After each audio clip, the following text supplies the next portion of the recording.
Enggak.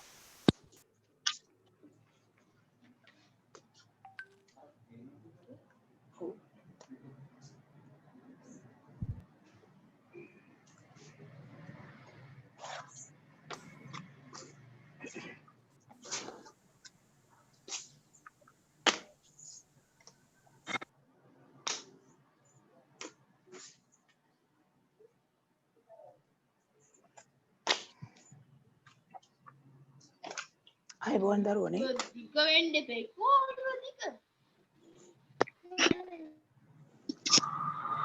හැමෝටම සුබ සන්ධ්‍යාවක්. මේ සතිය අපිට වර්ෂාවත් එක්ක සම්බන්ධ වෙන්න බැරි වුණා.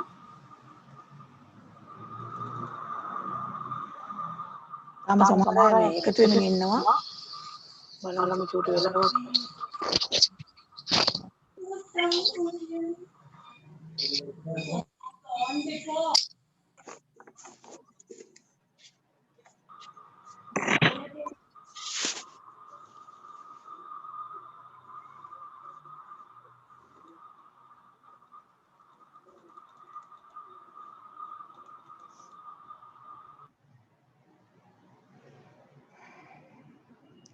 හොඳයි. දැන් අපි අවසානට පස්ස කියන පාඩම කතා කළේ. අද අලුත් පාඩමක් තමයි පටන් ගන්න තියෙන්නේ. ගිය සතියේ අර වර්ෂාවත් අකුණුත් හින්දා අපිට කරන්න බැරි වුණා. මම ඊට පස්සේ කිව්වා ඒ වෙනුවට මම වෙනම කරනවා කියලා. හැබැයි මේ ඒ අතරතුර දවසක නොකලේ සමහරවිට මේ ගෲප් එකට මෙහෙම තියනවා කියලා දාලා කරාට සමහර අය මේ අතරමැද දවස්වල ගෲප් එක බලලා නැහැ. ඊට පස්සේ කෝල් කරනවා මේ අපි දන්නේ නැහැ මේ ක්ලාස් තිබිලා කියලා. ඒ නිසා මම දැන් අද තිබ්බට පස්සේ අද කියලාම කරනවා කියලා හිතාගෙන තමයි මේ ගිය සතියේ දවස් ටිකේ නොකර හිටියේ. ඒකට අද කළාට පස්සේ මම ඕගොල්ලන්ට දැන් චුට්ටක් හෙට ගෲප් එක බලන්න. එතන මම ගෲප් එකට දානවා බොහෝ විට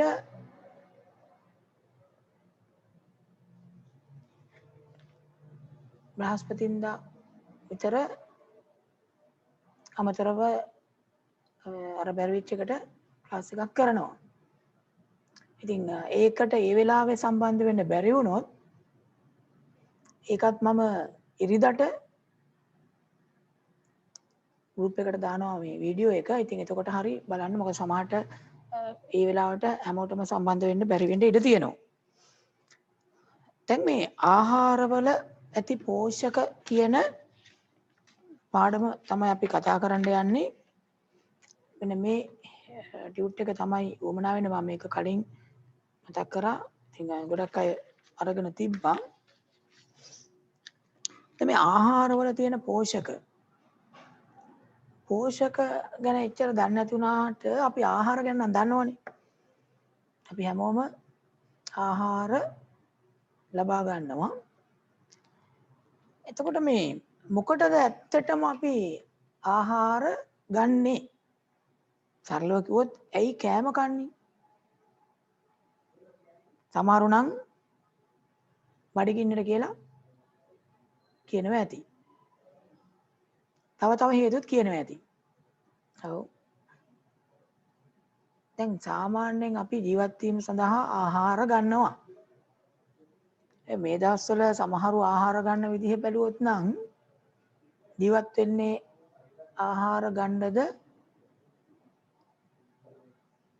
කියලා හිතෙන මට්ටමටම සමහරු ආහාර වලට ලැබිකමක් තියෙනවා. ඒ කියන්නේ ආහාර ගන්න ජීවත් වෙන්න සමහරු ජීවත් වෙන්නේ ආහාර ගන්න. කොහොම වුණත් අපි හැමෝම ওই කාරණා දෙකෙන් මොක වුණත් ආහාර ගන්නවනේ. ඉතින් මේ ඇත්තටම දැන් ආහාර ගන්නේ මොකටද කියලා ඇහුවොත් හුඟක් අයට බඩගින්නට කියලා කියවේ. ශක්තිය ලබා ගන්න කියලා කියවේ. ඔව්. මේ ආහාර ගන්නේ ශක්තිය ලබා ගන්න තමයි. ඊට අමතරව තව කාර්යයන් කීපයක් ආහාර මගින් සිද්ධ වෙනවා. දැන් මේ සමහරු මේ කලිනුත් ඉල්ලා තිබ්බ මේ පාස්කෝඩ් එක පාස්කෝඩ් කතන්දරයක් අවශ්‍ය වෙන්නේ නැහැ. කලින් ඕගොල්ලෝ ලින්ක් එකකින් ඉන්නේ සම්බන්ධ වුණේ ඒ ක්‍රමයටම මේ ලින්ක් එවන ලින්ක් එක ටච් කරලා සම්බන්ධ වෙන්න පුළුවන්. හැබැයි ලින්ක් එක ටච් කරන්නේ නැතුව කලින් Zoom ඕපන් කරන්න ගියොත් තමයි ඔය පාස්කෝඩ් කතන්දරේ උමනා වෙන්නේ. කලින් Zoom app එක ඒ කියන්නේ Zoom එක ඔයගොල්ලන්ගේ ෆෝන් එකේ හරි තියෙනවා නම් ඒක ඉස්සෙල්ලා ටච් කරලා Zoom ඕපන් කරන්න එපා. මම group එකට එවන link එක ටච් කරාම අර කලින් පරණ විදිහටම team එකෙන් සම්බන්ධ වෙච්ච විදිහටම සම්බන්ධ වෙන්න පුළුවන්. ඉතින් ඊළඟට ඔය sign in වෙන්න ගියාම ඒ වගේ දේවල් වල තමයි වෙන වෙන ඒවා ඉල්ලන්නේ. ඒවා මොකක්වත් අවශ්‍ය වෙන්නේ නැහැ. පරණ ක්‍රමයටම සම්බන්ධ වෙන්න link එක ටච් කළා. මේ ප්‍රධාන කාරණේ අර Zoom එක ඉස්සෙල්ලා ඕපන් කරලා ඊට පස්සේ සම්බන්ධ වෙන්න හදන්න එපා. Zoom app එක ඔයගොල්ලන්ගේ ෆෝන් එකේ හරි ඒ උපකරණේ තියෙනවා. ඒක ඊට පස්සේ ඕපන් කරන්න යන්න නැතුව මම එවන link එක ටච් කරන්න. එතකොට ඒක ඔටෝ Zoom එකෙන් ඕපන් කර ගන්නවා. එතෙන්දී name එකක් ඉල්ලනවා. ඔයගොල්ලන්ගේ name එක එතෙන්ට අර join name එක දෙන්න තියෙන්නේ. පාස්කෝඩ් එක ඉල්ලන්න එපා. මේ පාස්කෝඩ් එක දෙන්නෙත් නැහැ. මොකද පාස්කෝඩ් දීලා නෙමෙයි දැන් කලින් ටීම් එකට සම්බන්ධ වුණේ. මොකක් හරි හේතුවක් හින්දා අර group එකට එවන link එක අර නිල් පාට වෙලා මේ ටච් කරන්න බැරි නම් සමහර ෆෝන් වල අවුලක් එහෙම තියෙනවා. එතකොට ඒ link එකම ආපහු Tamanටම ෆෝර්වර්ඩ් කරගන්න. එතකොට නිල් පාට වෙයි. ඒ නිල් පාට වෙන්නේ නැත්නම් සමහර අයගේ මේ එහෙම ඔය ෆෝන් වල ප්‍රශ්න තියෙනවා. නැතුව පාස්කෝඩ් එක අවශ්‍යතාවයක් වෙන්නේ නැහැ. හරි. දැන් මම මේ කියමින් හිටියේ ආහාර ගන්නයයි කියලා. එතකොට හේතු කීපයකට අපිට ආහාර ඕන වෙනවා. දැන් අපිට සාමාන්‍යයෙන් දැනෙන්නේ නම් ආහාර ගන්න නැතුව හිටියොත් බඩගිනි දැනෙනවනේ. ඇයි මේ බඩගින්න කියලා එකක් දැනෙන්නේ? කොහොමද බඩගිනි වෙන්නේ? ආහාර නොගෙන ඉන්නකොට බඩගිනි වෙනවා. මේ බඩගින්න කියලා එකක් එන්නේ අපේ ශරීරයේ ශක්තිය ටික ටික අඩු වෙගෙන යනකොට තමයි අපට සංඥාවක් දෙනවා මේ බඩගින්න විදිහට දැන් මෙන්න ශක්තිය ටික ටික අඩු වෙගෙන යනවා වහාම ආහාර ගන්න කියලා. ඒකට තමයි බඩගින්න කියලා එකක් එන්නේ. හැබැයි ඉතින් සමහර අය නම් බඩගින්නක් නැතුවත් කනවා. දැන් මේ දවස්වල බැලුවොත් ගෙදර මොනවා ගෙනත් තිබ්බත් පැය දෙකක් යනකොට ඉවරයි. අම්මලාට බොහොම අමාරුයි මේ දවස්වල පිරිමහ ගන්න. මොකද කොහේ යංගල තිබ්බත් ඒවට වග කියනවා. ඒ කියන්නේ බඩගින්නට නෙමෙයි දැන් නම් ගොඩක් අය කන්නේ. ඒ වෙන කාරණයකට තමයි ඒ කන්නේ. ඒක විවිධ නම් කියනවනේ අම්මලා හැම කියනවා. මේකගේ කියලා මේ බඩජාරිකම, කෑදරකම එහෙම කියනවනේ. ඒකට බඩගින්න කියන එක ඇති වෙන්නේ අපේ ශක්තිය අඩු වෙගෙන යනකොට. එහෙනම් ආහාර ගන්න එක හේතුවක් මොකද්ද? ශරීරයට ශක්තිය ලබා ගන්න. ඒ ඇරුණාම ආහාර වලින් අපේ ශරීරයේ මේ විවිධ ක්‍රියාවලට ඕන කරන ශක්තිය නිපදවන එකට අමතරව දැන් ගෙවිගෙන යන කොටස් අලුත් වැඩියා කරන්න ඒකට ශක්තිය ඕන වෙනවා. අපේ ශරීරයේ යම් යම් කොටස් ගෙවෙනවනේ. අන්න ඒවා අලුත් වැඩියා කරන්න උමනා වෙනවා. ඒ වගේම දැන් ඔය ලෙඩ රෝග වලින් අපිව ආරක්ෂා කරන්න, නිරෝගී බව රැක ගන්න ඒවටත් මේ ආහාර උමනා වෙනවා. එතකොට අපි ඉස්සෙල්ලාම මේ ටියුට් එකේ පොඩ්ඩක් පෙරලා ගන්නකො. ඒකේ තියෙනවා මාතෘකාව ආහාරවල පෝෂක කියලා. බලන්න ඊට පස්සේ තියෙනවා අප සියලු දෙනා ජීවත් වීමේදී ආහාර ලබා ගැනීම සිදු කරයි. අප මෙලෙස ආහාර ලබා ගැනීම සිදු කරන්නේ ඇයි කියලා අහනවා. අර මං අහපු ප්‍රශ්නෙම. එහෙනම් දැන් ඔයගොල්ලන්ට උත්තරයක් තියෙන්න ඕන. ඇයි අපි ආහාර ගන්නෙ? එකක් තමයි ශරීරයේ ශක්තිය නිපදව ගන්න. ඊළඟට ශරීරය වර්ධනය කරන්න. ඒකටත් ආහාර උමනා වෙනවා. ඊළඟට ගෙවී ගිය කොටස් අලුත් වැඩියා කරගන්න. ඊළඟට රෝග වලින් ආරක්ෂා වෙන්න සහ නිරෝගී බව රැක ගන්න. හරි එහෙමනම් ඔතන අපි මේ කීපේ ලියමු. දැන් මතකේ ලියන්න පුළුවන්ද? හරි පළවෙනි විදිහට අපි ලියමුකෝ. ශරීරයට ශක්තිය ලබා ගැනීම සඳහා. ලියන්නකෝ බලන්න. ශරීරයට ශක්තිය ලබා ගැනීම සඳහා. ශරීරයට ශක්තිය ලබා ගැනීම සඳහා. ශරීරයට ශක්තිය ලබා ගැනීම සඳහා.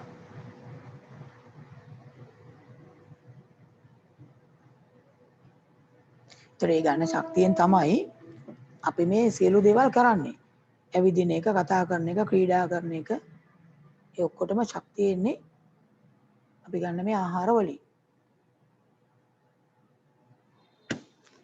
ඊට පස්සේ තව කාරණයක් විදිහට ලියමු.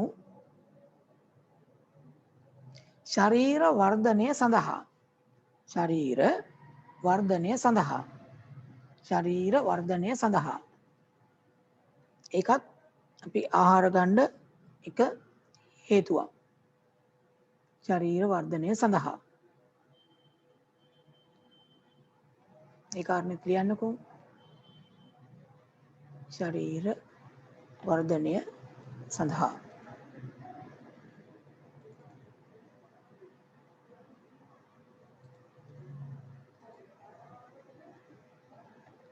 ශරීර වර්ධනය සඳහා.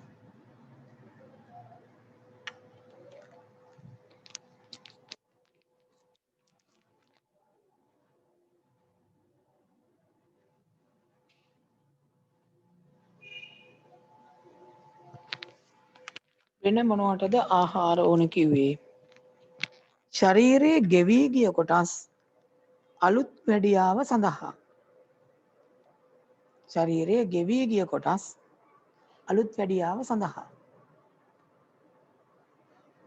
ඒකටත් අපිට ඕන කරනවා. ගෙවී ගිය කොටස් අලුත් වැඩියාව සඳහා. ශරීරයේ ගෙවී ගිය කොටස් අලුත් වැඩියාව. ඊළඟට තව අපිට ආහාර ඕන කරනවා රෝග වලින් ආරක්ෂා වෙන්න සහ නිරෝගී බව රැක ගැනීමට. ඊළඟ කාරණේ විදිහට එහෙමනම් ලියමු. රෝග වලින් ආරක්ෂා වීම සඳහා. රෝග වලින් ආරක්ෂා වීම සඳහා. රෝග වලින් ආරක්ෂා වීම සඳහා.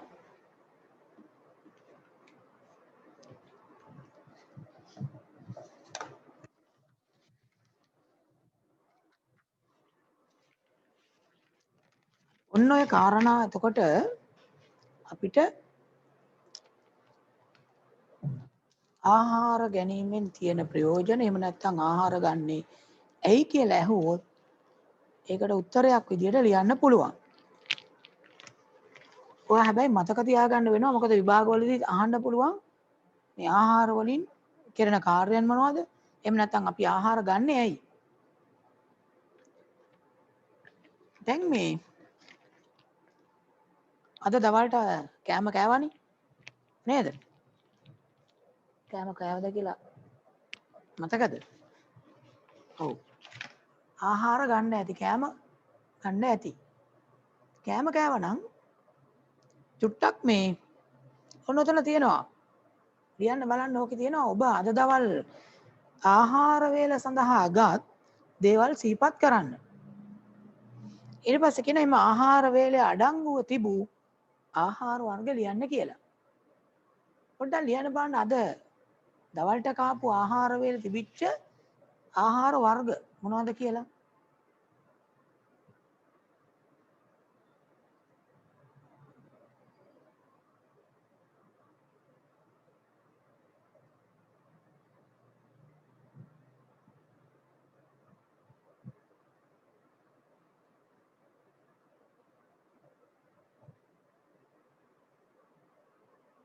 ලියන්න බලන්න. මතකින් ලියන්න පුළුවන් බලන්න. මොනවද ආහාර වේල තිබුණේ?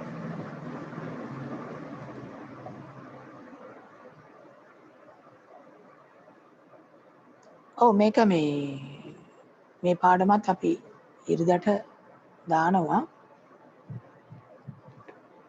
සමහරව අහලා තිබ්බා මේ පාඩම ඉරිදට දානවද කියලා උදානවා.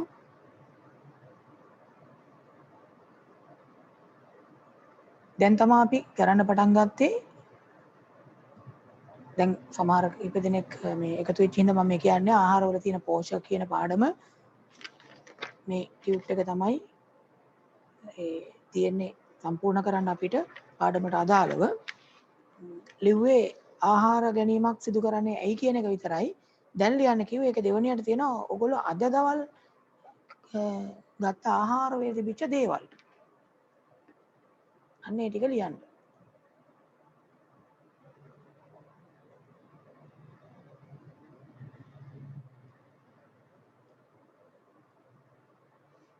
මං හිතන්නේ දැන් ලියලා ඇතිනේ.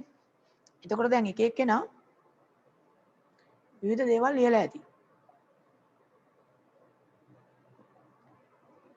හොඳයි. සමහරු පත් කෑවනම් පත් එක්ක ගත්ත එළවලු වර්ග, මාළු, බිත්තර, මස් වගේ සමහර කෑවනම් ඒවා පලා වර්ග, විවිධ එළවලු වර්ග මෙහෙම ලියලා ඇතිනේ. දැන් ඔය දවල්ට ගත්ත ආහාර. මේ ඔයගොල්ලෝ මේ ඊයේ රාත්‍රියේ ගත්ත ඒවා, ඊට ඉස්සෙල්ලා දවසේ ගත්ත ඒවා මේව විවිධ ආහාර වේල විවිධ දේවල් ගත්තා මතක ඇති. සමහර ඒවා මතකත් නැතුව ඇති. මොකද මේ දවස්වල කණේ වේය තරමට කෑම මොනවද කියලා මතක් කරගන්න අමාරු වෙන්න ඉඩ තියෙනවා. හොඳයි අපි නොයෙකුත් ආහාර ගන්නවානේ බලන්න මේ වැඩි ආහාර ගැන මේ වෙලාව හිතන්න යන්න එපා. විවිධ දේවල් අපි ආහාරයට ගන්නවා. මේ තියෙන්නේ අපිට හම් වෙන අපි ගන්න විවිධ දේවල්. එළවලු වර්ග නොයෙකුත් දේවල්. දැන් මේ වෑන් සමහර ඒවා දවල් ආහාර වේලේ තියෙන්න ඇති. සමහරු පළතුරුත් කන්න ඇති. සමහර අය. ඒ වගේම මේ වගේ පළතුරු කාපු දවසක් මතක් කරන්න පුළුවන් නේ. විවිධ ඒවා මෙතනින් මොනවා හරි ආහාරයට ගත්තද කියලා මතක් කරලා බලන්නකෝ. හැබැයි වැඩි හිතන්න එපා මේ ආහාර ගැන. මේ වෙලාවේ ආහාර පෙන්නලා පාඩම කරගන්නත් බැරි වෙයිද දන්නේ අපිට. මේ මොකද සමහර අය ආහාර ගැනම හිතමින් කේටේ වගුරුවන්න ඉඩ තියෙනවා. මේවා තමයි ප්‍රශ්නේ නේද පේනකොට.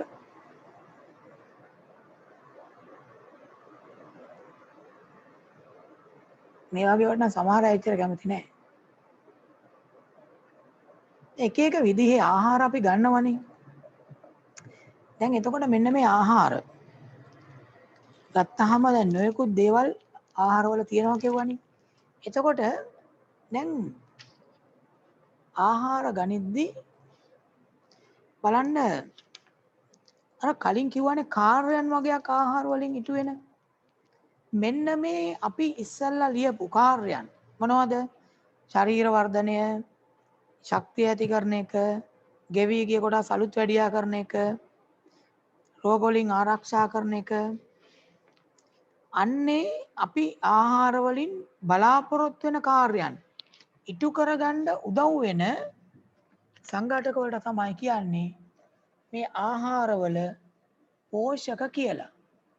ආහාරයක තියෙන පෝෂක කියලා කියන්නේ ආහාර මගින් අපි බලාපොරොත්තු වෙන අර කලින් කියපු කාර්යයන් ඉටු කරන්න උදව් වෙන සංඝටක.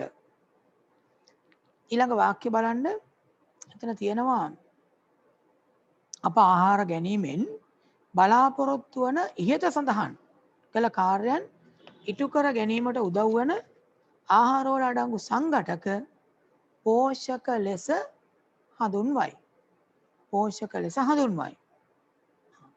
දැන් අපි ගන්න ආහාරවල තියෙනවා ප්‍රධාන පෝෂක වර්ග කීපයක්. මේ පෝෂක ගැන නම් පොඩි පන්තිවලදීත් ඔයගොල්ලෝ ඉගෙනගෙන තියෙනවා. මතක් කරන්න පුළුවන්ද මොනවද අපි ගන්න ආහාරවල තියෙන ප්‍රධාන පෝෂක වර්ග? මතක් කරොත් මොනවද පෝෂක වර්ග? එකක් තමයි කාබෝහයිඩ්‍රේට්. කාබෝහයිඩ්‍රේට්. ඒ වගේම ප්‍රෝටීන. මේවා ඔයගොල්ලෝ දන්නේ ඒවා. ප්‍රෝටීන.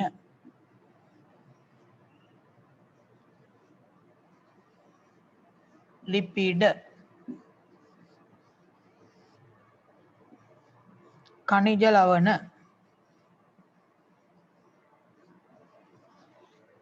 खनिज लवण. ඒ වගේම විටමින්. මෙන්න මේ පහ තමයි ප්‍රධාන පෝෂක විදියට අපි හඳුන්වන්නේ. කාබෝහයිඩ්‍රේට්, ප්‍රෝටීන, ලිපිඩ, खनिज ලවණ, විටමින්. මේවා ප්‍රධාන පෝෂක විදියට අපි කියන්නේ. මේවා ලබා ගන්න තමයි අපි විවිධ ආහාර වර්ග ආහාරයට ගන්න. ඔය ටික පොඩ්ඩක් උතන දැන් පෝෂක වර්ග ප්‍රධාන පෝෂක වර්ග පහකි. ඒවා නම් කියලා බලන්න. මේ පෝෂක වර්ග පහ එතන පල්ලෙහාට ලියමුකෝ.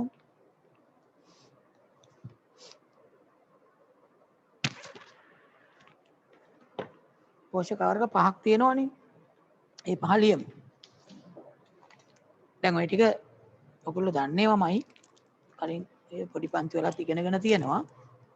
ප්‍රධාන පෝෂක කාබෝහයිඩ්‍රේට්, ප්‍රෝටීන, ලිපිඩ, खनिज ලවණ, විටමින්.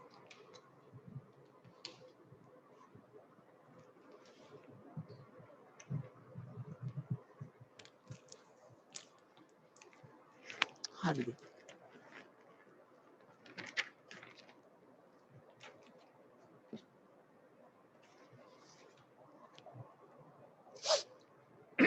දැන් ලිව්වනේ.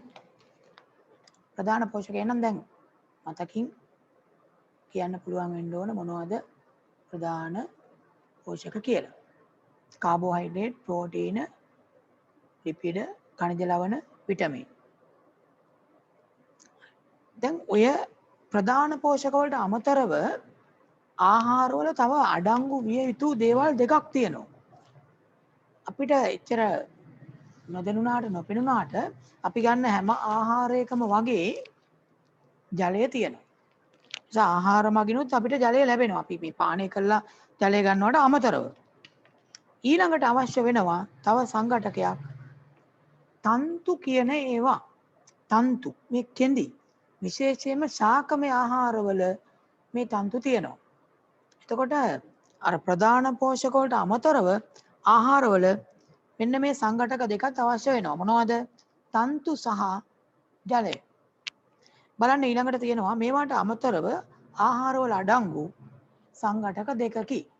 එනම් ඒ දෙක ලියමු. 1 2 දාලා තියෙන තැන එකක් තන්තු අනිත් එක ජලය. තන්තු සහ ජලය.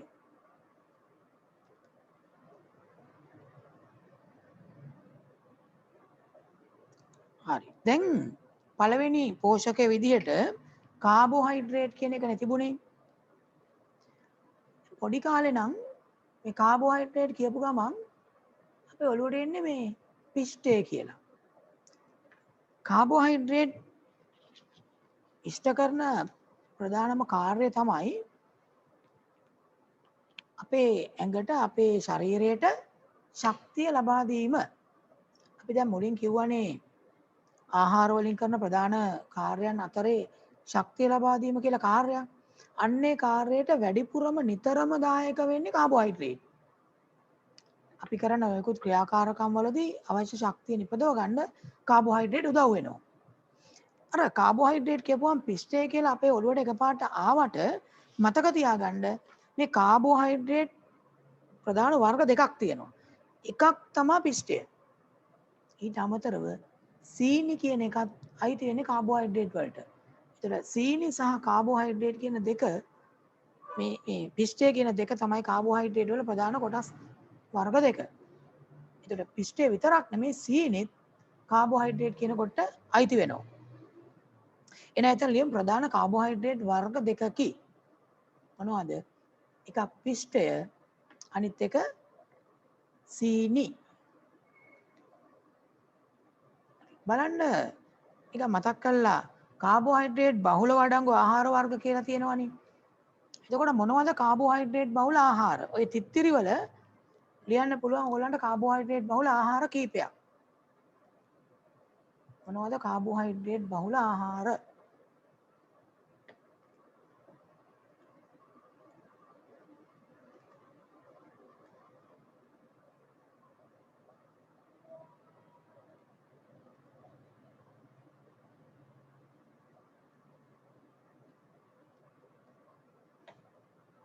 ඉතින් අපි කියපු ප්‍රධාන පෝෂක ටික කාබෝහයිඩ්‍රේට් බහුල ආහාර කීපයක් මතක් කරලා ලියන්න බලන්න.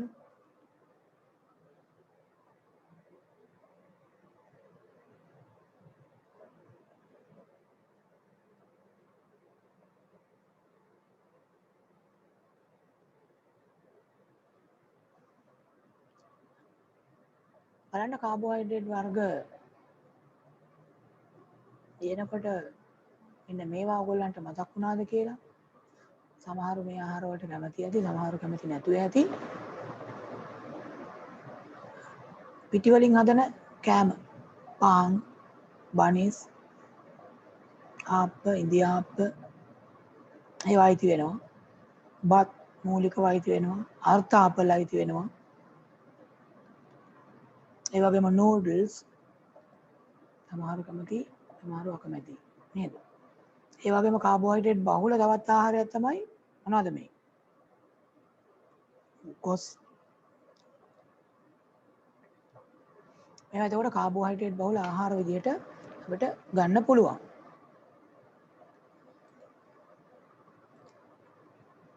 හරි. ඔයගොල්ලෝ ලියපු ඒවා මෙන්න මේවා ලියලා නැත්නම් ලියන්න. එකක් තමයි එතකොට බත්, පාන්, කොස්, දෙල්, අර්ථාපල් ඊට අමතරව සීනි. දැන් ගොඩක් අය ලියලා නැතුව ඇති. ඒක ලියලා නැත්නම් ලියන්න. සීනි.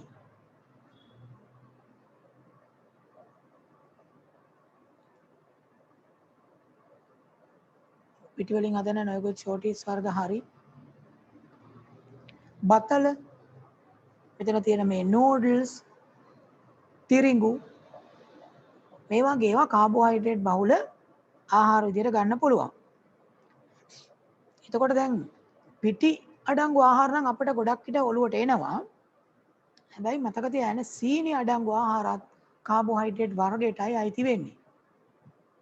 සීනිත් කාබෝහයිඩ්‍රේට් වර්ගයක්. එතන මේ දකුණු පැත්තේ තියෙනවානේ අර කොටුවක්. ඒ කොටුව ඇතුලේ පොඩ්ඩක් ඔය ලියපු ආහාර වලින් දෙක තුනක් පොඩියට ඇඳලා පාට කරන්න ඔක්කොම නැති වුණත් හතරක් විතර වගේ ඇඳලා පාට කරන්න පස්සේ ඒ කොටුව ඇතුලේ කාබෝහයිඩ්‍රේට් බහුල ඔයගොල්ලෝ කැමති ආහාර වර්ග හතරක්. හරි. එතකොට එහෙනම් පෝෂක වර්ග 5ක් තියෙනවා. ඒ පෝෂක වලින් එකක් තමයි කාබෝහයිඩ්‍රේට්. අර කාබෝහයිඩ්‍රේට් පටන් ගත්ත තැන තිබුණා නේද? කාබෝහයිඩ්‍රේට් කියලා තියෙන එකට යටින් වාක්‍යයක්. පළවෙනි පිටුවේ යටම අපේ ශරීරයට කාබෝහයිඩ්‍රේට් මගින් ඉටු කරන ප්‍රධාන කාර්ය වන්නේ ඔයගොල්ලෝ දැන් ලියවන කාර්යය ශක්තිය ලබා දීම කියලා. අන්න ඒක හයිලයිට් කරන්න. ඒතර ඒක කාබෝහයිඩ්‍රේට් වලින් කරන ප්‍රධාන කාර්යය. හරි. ඒ කාබෝහයිඩ්‍රේට්. ඊට පස්සේ තියෙනවා බලන්න ප්‍රෝටීන. ප්‍රෝටීන මොකද කරන්නේ අපේ ශරීරයට?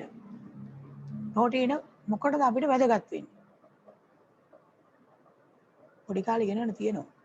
මතකද?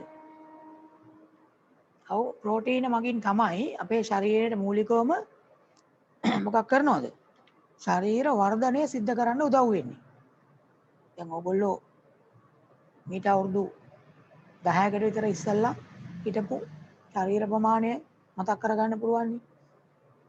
අද වෙනකොට මට්ටම වෙනස් නේ. ශරීර වර්ධනයට මූලිකව ප්‍රෝටීන උදව් වෙනවා. ඒ වගේම මේ අපේ ගෙවි යන කොටස් අලුත් වැඩියා කරගන්න. ඒකට ප්‍රෝටීන තමයි උදව් වෙන්නේ. එහෙනම් ශරීර වර්ධනය සහ ගෙවි යන කොටස් වර්ධනය තමයි ප්‍රෝටීන වල ප්‍රධාන කාර්ය වෙන්නේ. එතන ලියමුකෝ අර දැන් ප්‍රෝටීන මගින් අපේ ශරීරයට ඉටු කර දෙන කාර්යයන් කියන තැන පළවෙනි එක ශරීර වර්ධනය. ශරීර වර්ධනය. ශරීර වර්ධනය.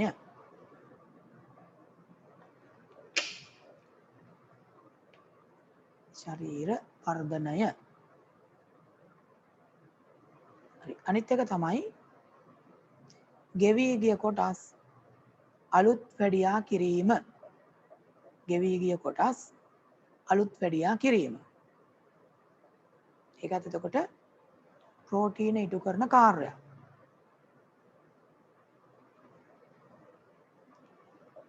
විශේෂයෙන්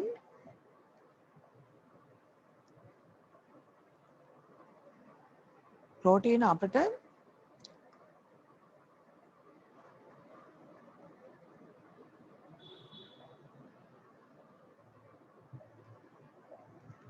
විශේෂයෙන් අපිට ප්‍රෝටීන උමනා වෙනවා කුඩා කාලෙදී. මොකද දරුවෙකු අර මව් කුසේ පිළිසිඳගෙන එතන ඉඳලා ඉපදිලා අවුරුදු 2ක් විතර කාලයක් ගත වෙනකොට ඒ දරුවගේ මොළයෙන් 80%ක් විතර වර්ධනය වෙනවා. ඒතර මේකට අනිවාර්යයෙන්ම ප්‍රෝටීන ඕන. ඒ නිසා මුල් අවුරුදු 2 ඉතාම වැදගත් ප්‍රෝටීන ආහාර ගන්න එක. ඉතින් මේ නිසා දැන් බබෙක් හම්බ වෙන්න ඉන්න අම්මා කෙනෙක් ගැබිනි මවකගේ ආහාරවල ප්‍රෝටීන ප්‍රමාණවත් විදිහට පවතින්න ඕන. නැත්නම් අර දරුවගේ මොලේ වර්ධනයට ඒක බාධාවක් වෙනවා. මොකද අර අවුරුදු 2 පැන්නට පස්සේ කොච්චර ප්‍රෝටීන කෑවත් අර මුල් අවුරුදු 2 සිද්ධ වෙන වර්ධනය හරියාකාරව උනේ නැත්නම් ඒක ලොකු පාඩුවක්. මොකද මොලෙන් 80%ක්ම වර්ධනය වෙන්නේ අර මුල් අවුරුදු 2 ඇතුලේ. ඒකේ තියෙනවා බලන්න වාක්‍යයක්. දරුවෙකු මව් කුස පිළිසිඳ ගැනීමේ සිට ඉපදී අවුරුදු 2ක් පමණ වයස වන කාලය තුල මිනිස් මොලයෙන් දැන් කොච්චරද මම කිව්වේ 80%ක් පමණ වර්ධනය වේ. ඒක හයිලයිට් කරගන්න. 80%ක් පමණ වර්ධනය වේ. මිනිස් මොලයෙන් 80%ක් විතර වර්ධනය වෙන්නේ ඒ මුල අවුරුදු 2 තුල. මේ නිසා ගැබිනි මවගේ ආහාරයේද ප්‍රෝටීන ප්‍රමාණවත් පරිදි තරම් පැවතිය යුතුයි. හොඳයි. දැන් ප්‍රෝටීන කියන එකත් ඔයගොල්ලෝ දන්න එකක්. මොනවද ප්‍රෝටීන බහුල ආහාර? මතක් කරොත්. ඔව්.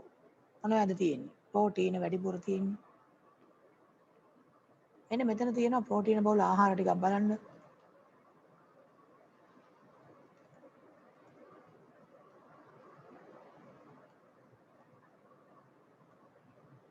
මොනවද තියෙන්නේ බලන්න. මස්, මාළු,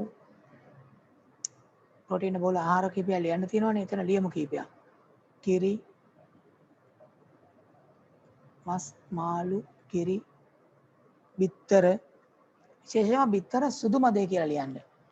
මස්, මාළු, කිරි, බිත්තර සුදු මදය, දඹල, සෝයා බෝංචි, මස්, මාළු, කිරි, බිත්තර සුදු මදය, මස්, මාළු, කිරි, බිත්තර සුදු මදය, දඹල, සෝයා බෝංචි,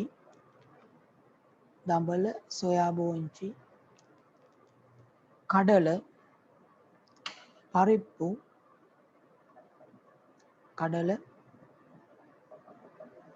එවැගේම පරිප්පු, හතු වලත් ප්‍රෝටීන බහුලයි. හතු එතකොට එතන ආහාර වර්ග කීපයක් අපට ලියන්න පුළුවන්. මස්, මාළු, කිරි, බිත්තර සුදු මදය කියලා ලියන්න. දඹල, සෝයා බෝංචි, කඩල, පරිප්පු, හතු. මේ වගේ එතකොට අපිට ගන්න පුළුවන් විවිධ ආහාර වර්ග. මෙතනක් තියෙනවා.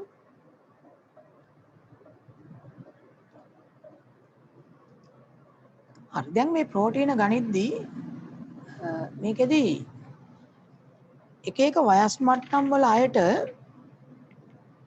ගන්න ඕන ප්‍රෝටීන අවම ප්‍රමාණයක් තියෙනවා. විවිධ වයස් මට්ටම් වල අයට. ඒතර ඒකෙදී මේ ශරීරයේ මේ බර ස්කන්ධය අනුව තමයි දේහ ස්කන්ධය කිලෝග්‍රෑම් එකකට දවසකට ලබා ගන්න ඕන ප්‍රෝටීන් ප්‍රමාණය. මේක හොයලා තියෙනවා. එක එක වයස් මට්ටම් වල අයට ශරීරයේ බර අනුව කිලෝග්‍රෑම් එකකට කොච්චරක් අවශ්‍ය වෙනවද? පොඩ්ඩක් බලන්න එහා පැත්තේ වගුවක් තියෙනවා. ඒකේ තියෙනවා මේ වයසත් එක්ක කොච්චර දේහ ස්කන්ධයේ කිලෝග්‍රෑම් එකකට ප්‍රෝටීන ග්‍රෑම් කොච්චරක් ඕනද කියලා. දැන් වයස අවුරුදු 2ක එක්කෙනෙකුට එයාගේ දේහ ස්කන්ධය කිලෝග්‍රෑම් එකකට උවමනා වෙන ප්‍රෝටීන් ග්‍රෑම් ගාන ග්‍රෑම් 1.2යි. එතකොට අවුරුදු 2ක පොඩි එක්කෙනෙක්ගේ ශරීර බර කිලෝග්‍රෑම් එකකට ග්‍රෑම් 1.2ක් ඕන. එතකොට එයාගේ ශරීර බර අනුව කොච්චර ග්‍රෑම් ගාණක් ඕනද කියලා හදන්න පුළුවන්. දැන් අවුරුදු 4ක් වෙනකොට බලන්න අවුරුදු 4ක් වෙනකොට දේහ ස්කන්ධයේ කිලෝග්‍රෑම් එකකට ඕන වෙන ප්‍රෝටීන ග්‍රෑම් 0.9යි. කියන්නේ අඩු වෙලා. අවුරුදු 8ක් වෙනකොට දේහ ස්කන්ධයට කිලෝග්‍රෑම් එකකට ඕන වෙන්නේ 0.7යි. අවුරුදු 16ක් වෙනකොට 0.77යි. ඒක චූටි වැඩිවීමක් තියෙනවා, පොඩි වැඩිවීමක්. ඊට පස්සේ ආපහු අවුරුදු 18 වෙනකොට දේහ ස්කන්ධයේ කිලෝග්‍රෑම් එකට ප්‍රෝටීන ග්‍රෑම 0.45යි ඕන. 21 දී තවත් අඩු වෙනවා. ඉතින් සාමාන්‍යයෙන් එතකොට පේනවා ඇති පොඩි කාලේ සහ අවුරුදු 16 කාලේ තමයි ටිකක් වැඩිපුර ප්‍රෝටීන ඕන. ඒ කියන්නේ වයස යන්න යන්න ශරීරයට උවමනා වෙන ප්‍රෝටීන ප්‍රමාණය පොඩි අඩුවීමක් තියෙනවා. ඔය තියෙන්නේ හැබැයි 1 කිලෝග්‍රෑම් එකකට කොච්චරක්ද ඕන? ඇගේ බර, ඇගේ ස්කන්ධය කිලෝග්‍රෑම් එකකට කොච්චර ප්‍රෝටීන ග්‍රෑම් ප්‍රමාණයක් ඕනද කියලා. හරි. පොඩ්ඩක් මෙන්න මේක බලමු, ගණනය කිරීමක් තියෙනවා. මේක තේරුණා නම් නිමල්ගේ වයස අවුරුදු 8යි. ඔහුගේ ස්කන්ධය කිලෝග්‍රෑම් 30කි. නිමල්ගේ වයස අවුරුදු 8යි. එයාගේ ස්කන්ධය කිලෝග්‍රෑම් කීයද? 30යි. දිනකට ඔහුට ලැබිය යුතු ප්‍රෝටීන ප්‍රමාණය හොයන්න කියනවා. හරි. බලන්න පොඩ්ඩක් කියවලා අර වගුවේ තියෙන තොරතුරුයි ගානේ තියෙන තොරතුරුයි පාවිච්චි කරලා මේ නිමල්ට එක දවසකට සාමාන්‍යයෙන් ප්‍රෝටීන කොච්චරක් ඕනද කියලා හදාගන්න පුළුවන්ද බලන්න. පෙන්සලෙන් හරි චුට්ටක් හදන්න බලන්න ඉස්සෙල්ලා. ඉස්සෙල්ලා හදලා බලමු. අර වගුවේ තියෙන තොරතුරුයි ගාන දීලා තියෙන තොරතුරු එක බලන්න. කොහොමද අපි හදාගන්නේ කියලා මේක.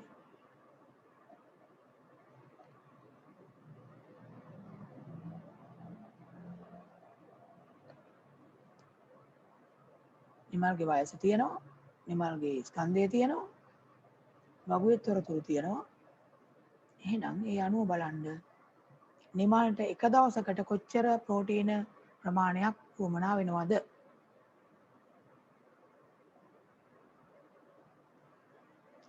හදපු අය මට ඔයගොල්ලන්ගේ කැමරා එක ඔන් කරලා මේ අතස්සන්න පුළුවන්. හදලා ඉවර නම් අපිට බලන්න පුළුවන් එතකොට හදුවද නැද්ද කියලා. හදුවා නම් කැමරා එක ඔන් කරලා අතස්සන්න පුළුවන්.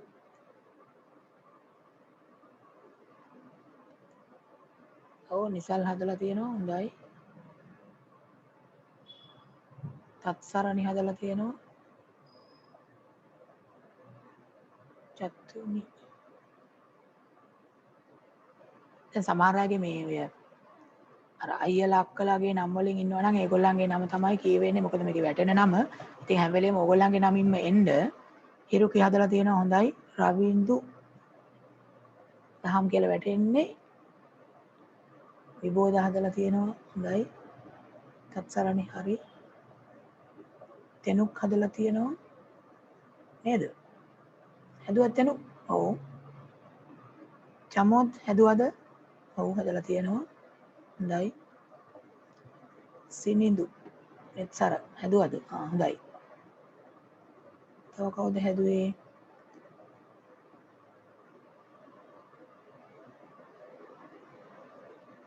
දුල්සන්දි. දුල්සන්දි හදලා තියෙනවා. හරි. ඩිලාන් හදලා තියෙනවා. හොඳයි. චනිඳු හදලා තියෙනවා. විනුමි හැදුවද? ඔව් විනුමි හදලා තියෙනවා. හොඳයි. ඔව් ෂෙනාල් හින්සර හදපු එක මට පෙන්නනවා. හොඳයි.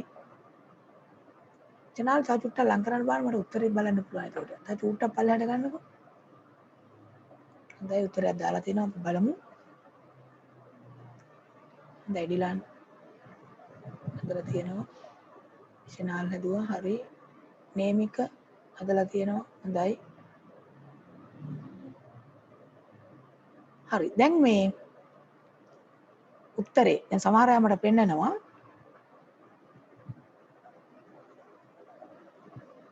නිසායුරු හදලා තියෙනවා නේද?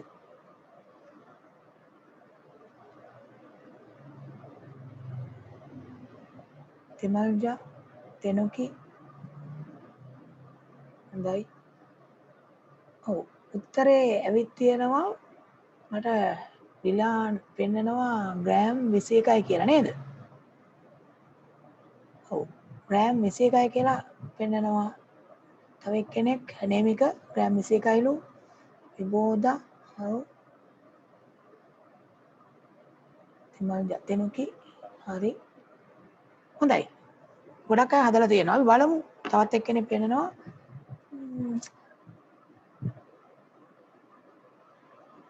මෙත්සුලි පොඩ්ඩක් බලන්න වැඩි කරනකොට අර දශම ස්ථානය හරියට අරගෙනද කියලා. නිසයිරු උත්තරේ හරි නේද? හිරුකි උත්තරේ හරිද? 21ද? හිරුකි 21 දාවේ. හොඳයි. ගොඩක් අයට ඇවිල්ලා තියෙනවා. ඔව් සඳුනි පෙන්නනවා මට උත්තරේ. සඳෙව් උත්තරේ ආවද 21?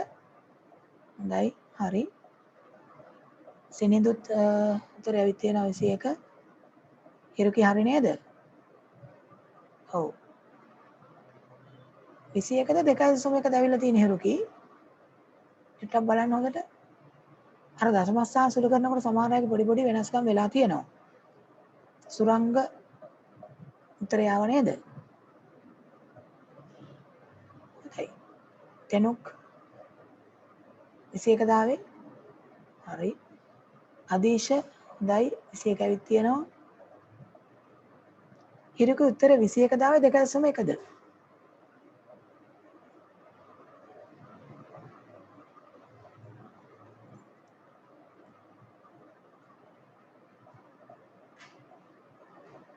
ඔව් හිරුකි මට උත්තරේ පේනවා මට පේන්නේ 2.1 ග්‍රෑම් වගේ. එහෙම නේද දාලා තියෙන්නේ? 21 තව දාලා තියෙනවා මෙත්සිලු හොඳයි ග්‍රෑම් කියලා දාන්න උත්තරේට අපි බලමු සුළු කරලා බලමු ගොඩක් අයගේ හරි වගේ උත්තරේ කොහොමද එන්නේ කොහොමද හදන්නේ කියලා බලමු පොඩ්ඩක් අපි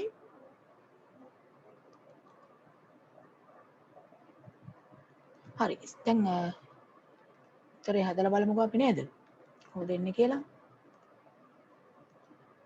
මේකේ ගාණ කියවුවාම බලන්න මේකේ ගාණ කියවුවාම නිමල්ගේ වයස අවුරුදු 8යිලු. එතන මේ වයස දීලා තියෙන්නේ මොකටද? අර වගුවේ තියෙනවානේ වයස අණුව ඇගේ 1 කිලෝග්‍රෑම් එකකට කොච්චර ප්‍රෝටීන ග්‍රෑම් ගාණක් ඕනද කියලා. එතකොට නිකන් බලන්න අවුරුදු 8ක කෙනෙකුට 1 කිලෝග්‍රෑම් එකකට ග්‍රෑම් කීයක් ඕනේද? අවුරුදු 8 කෙනෙකුට ඕන 0.7. අවුරුදු 8 නම් 1 කිලෝග්‍රෑම් එකකට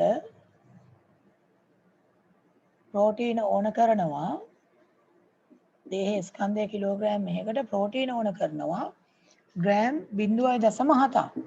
ඕක අපි වගුවෙන් ගන්නෙ. හරිනේ. ඊට පස්සේ බලන්න නිමල්ගේ ස්කන්ධය කොච්චරද කියලා. නිමල් කිලෝග්‍රෑම් 30ක ස්කන්ධයක් තියෙන කෙනෙක්. එහෙනම් අපි දැන් මේක ලිව්වොත් කිලෝග්‍රෑම් එකකට අවශ්‍ය කිලෝග්‍රෑම් එකකට අවශ්‍ය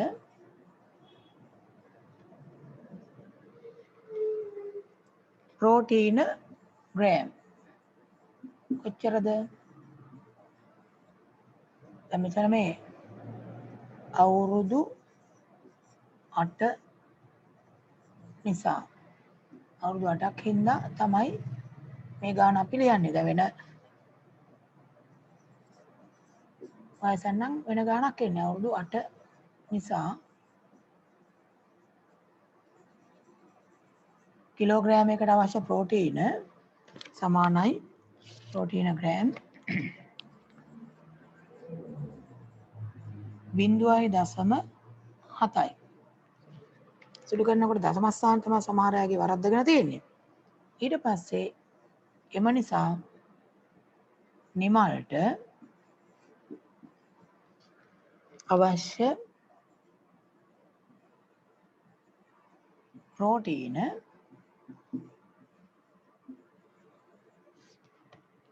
ප්‍රමාණය නිමල්ට අවශ්‍ය ප්‍රෝටීන ප්‍රමාණය කිලෝග්‍රෑම් එකකට ග්‍රෑම් 0.7ක් ඕන කරනවා. හැබැයි මෙයාගේ ස්කන්ධය කිලෝග්‍රෑම් 30ක් නිසා කිලෝග්‍රෑම් 30 වැඩි කරනවා. එතකොට දැන් වැඩි කරාම කිලෝග්‍රෑම් කැපිලා යනවා. එකෙන් බෙදුවාම ඒ ගානමයි 0.7 ග්‍රෑම් වැඩි කරන්න තියෙනවා 30න්. කිලෝග්‍රෑම් කැපිලා ගියානේ. වැඩි කරාම 0.3 21යි දශම ස්ථාන 1යිනේ තියෙන්නේ. එහෙනම් එක දශම ස්ථානයක් තියෙනවා 21.0යි. දශම බිංදුවයි කියන එක අවශ්‍ය වෙන්නේ නැහැ. එහෙනම් ග්‍රෑම් 21යි.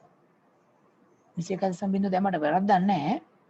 ග්‍රෑම් 21යි කියලා උත්තරේ එන්නේ. එහෙනම් ගොඩක් අය හදලා තිබ්බා හරි. සමහර අයගේ අර දශම ස්ථාන තියලා තිබ්බේ නැහැ. සමහරු 210 දාලා තිබ්බා. සමහරු 2.1 දාලා තිබ්බා. ඒතර ඒක හරියට හදාගන්න. ඔය ක්‍රමයටයි හදන්නේ. හරි දැන් මේ ක්‍රමයට ඕගොල්ලන්ට හදලා බලන්න පුළුවන්. ඕගොල්ලන්ගේ ස්කන්ධයයි වයසයි අනුව ඔබට දිනකට ලැබිය යුතු ප්‍රෝටීන ප්‍රමාණය කොච්චරක්ද කියලා හොයන්න පුළුවන්. එතකොට ඒ ප්‍රමාණය ලැබෙන විදියට එක දවසකට ආහාර ගන්නවද කියලාත් බලා ගන්න පුළුවන්. දැන් ඔයගොල්ලන්ගේ ශරීරයේ බර මැනගත්තට පස්සේ ඊට පස්සේ පුළුවන් අර වගුවෙන් ඔයගොල්ලන්ගේ වයසත් එක්ක කොච්චර ප්‍රෝටීන ප්‍රමාණයක් ඕනේද කිලෝග්‍රෑම් එකකට. එහෙනම් ඔයගොල්ලන්ගේ ස්කන්ධය අනුව වැඩි කළා මේ ක්‍රමයටම හදන්න පුළුවන් අවශ්‍ය වෙන ප්‍රෝටීන ප්‍රමාණය. ඒ කියන්නේ එක දවසකට ඕන කරන ප්‍රමාණය. ඒතර ඔයගොල්ලෝ ගන්න කෑමවල මේ ප්‍රමාණය තියෙන්න ඕන. හැබැයි මේකත් මතක තියාගන්න. එක දවසකට දැන් මේ නිමල් ගන්නකො නිමල්ට එක දවසකට ග්‍රෑම් 21ක් ප්‍රෝටීන ඕන. දැන් එක දවසකට ග්‍රෑම් 21ක් ඕන කියලා දැන් මෙයා දවස් 10ක් විතර හරියට ප්‍රෝටීන කන්න නැතුව ඉඳලා එක දවසකට 21යි එහෙනම් දවස් 10කට 210යි කියලා දවස් 10ක් ගිහිල්ලා ප්‍රෝටීන ග්‍රෑම් 210ක් කෑවා කියලා හරියන්නේ නැහැ. ඒ කියන්නේ එකපාර ඔක්කොම ගිහලා දැම්මට හරියන්නේ නැහැ. මේ එක දවසකට එන්න ඕන ප්‍රමාණය මේ ප්‍රමාණය මීට වැඩි කෑවා කියලා ලොකු වැඩකුත් නැහැ. හැබැයි අඩු වුණොත් ප්‍රශ්නයක් තියෙනවා. එතකොට දැන් දවස් 10ක් 15ක් ගිහිල්ලා ඒ දවස්වල එක දවසකවත් ප්‍රෝටීන ගන්න නැතුව ඉඳලා ඊට පස්සේ මේ ඔක්කොටම හරියන්න කියලා වැඩි කරලා එකපාර ප්‍රෝටීන ප්‍රමාණය කෑවා කියලා එහෙම අර අවශ්‍ය කරන කාර්ය සිද්ධ වෙන්නේත් නැහැ. ඒතර ඒක මතක තියාගන්න. දැන් ඕගොල්ලන්ට හොයලා බලන්න පුළුවන් ඕගොල්ලන්ට දවසකට කොච්චර ප්‍රෝටීන ග්‍රෑම් ප්‍රමාණයක් අවශ්‍ය වෙනවද කියලා. හොඳයි. ඊට පස්සේ තියෙන්නේ ලිපිඩ කියන එක. ලිපිඩ. මොකද්ද ලිපිඩ වලින් කරන්නේ? ලිපිඩ කියන එකෙන් කාර්යයන් කීපයක් කරනවා. බලන්න දැන් එකක් තමයි සාමාන්‍යයෙන් ඔය මේ අපිට ශක්තිය දෙන්නේ කාබෝහයිඩ්‍රේට් කිව්වනේ. අධික ශක්තිය ඕන වෙලාවල් වල වැඩිපුර ශක්තිය වැය වෙන වෙලාවල් වල ලිපිඩ පාවිච්චි කරනවා ශක්තිය ගන්න. මේ ශක්තිය ලබා දෙනකොට මේ ලිපිඩ වලට වැඩි ශක්තියක් දීමේ හැකියාවක් තියෙනවා. ඒ කියන්නේ දැන් කාබෝහයිඩ්‍රේට් ග්‍රෑම් 10කුයි ලිපිඩ ග්‍රෑම් 10කුයි අරගෙන මේකෙන් ලැබෙන ශක්ති ප්‍රමාණය හෙව්වහම කාබෝහයිඩ්‍රේට් වලින් දෙන ශක්තිය වගේ දෙගුණයක්තර ඊටත් වඩා වැඩි ප්‍රමාණයක් අර ස්කන්ධයේම තියෙන ලිපිඩ වලින් ගන්න පුළුවන්. හැබැයි ලිපිඩ සාමාන්‍ය අවස්ථාවේදී ශක්තිය දෙන්න පාවිච්චි වෙන්නේ නැහැ. කාබෝහයිඩ්‍රේට් වලින් දෙන ශක්තිය ප්‍රමාණවත් නැත්නම් තමයි ලිපිඩ පාවිච්චි කරන්න ශක්තිය ගන්න. කියන අධික ශක්තිය ඕන කරන වෙලාවල් වලදී. ඊට අමතරව මේ හීතලෙන් ආරක්ෂා වෙන්න ලිපිඩ දහනය කළා තාපය නිපදවනවා. එතකොට මේ ඒ හින්දානේ ඔය මේ වැස්ස දවස් වලට එහෙම වැඩියෙන් හීතල තියෙන දවස් වලට බඩගින්න දැනෙනවා ඉක්මනින්. ඒක තමයි හේතුව. සීතලෙන් ආරක්ෂා කරන්න මේ ලිපිඩ වැය වෙනවා. ඒ නිසා සීතලෙන් ආරක්ෂා කරන්නත් කියන්නේ තාපය නිපදවන්න වැය කර ගන්නවා. හීතලෙන් ආරක්ෂා වෙන්න. එහෙනම් තමාර වැස්ස දවස් වලට හීතල දවස් වලට වැඩිපුර බඩගිනි දැනෙන්නේ. ඊළඟට ශරීරය මහත් කරන්නත් ලිපිඩ තමයි උදව් වෙන්නේ. ලිපිඩ තමයි තැම්පත් වෙන්නේ හැමට යටින්. එතකොට තමයි ටික ටික පිම්බිලා මහත් වෙලා එන්නේ. ලිපිඩ තට්ටුවක් තියෙනවා අපේ හැමට යටින්. ඔය සම කියන පාඩමේදීත් මම හිතන්නේ අපි ඉගෙන ගත්තා. රදශ්චර්මීය මේද ස්තරයක් තියෙනවා කියලා. ඒ ඝනකම වැඩි වෙනවා. වැඩිපුර මේදය තැම්පත් වීමත් එක්ක. ඒතකොට මහත් වෙනවා ශරීරය. හරි. ඔතන එහෙනම් ලිපිඩ කියන එකේ ලිපිඩ මගෙන් අපේ ශරීරයට ඉටු කර දෙන කාර්යයන් එහෙනම් කීපයක් කියන්න පුළුවන්. මොනවද? අපි ලියලා බලමු මොනවද ලිපිඩ වලින් කරන කාර්යයන් කියන එක. දැන් ඔය කියපු කාර්යයන් කීපය ලියමු.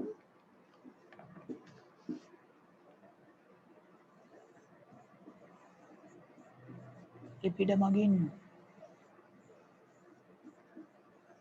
කරන කාර්යයන්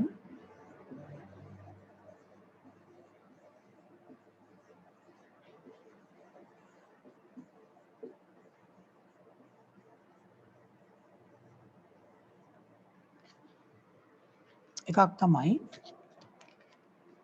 ශරීරයට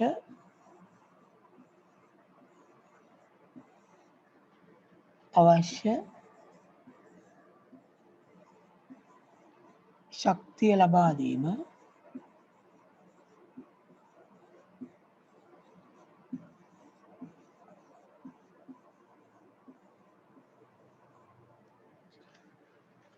ඒ වගේම ශීතලෙන් ආරක්ෂා කිරීම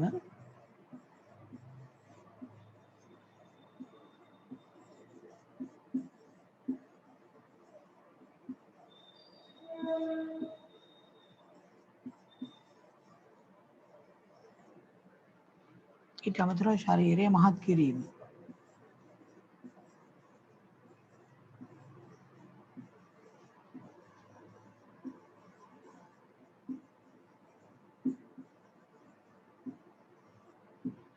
මේවා ප්‍රධාන කාරණ විදියට සලකන්න පුළුවන් ඒ තුන එතන ලියන්නකෝ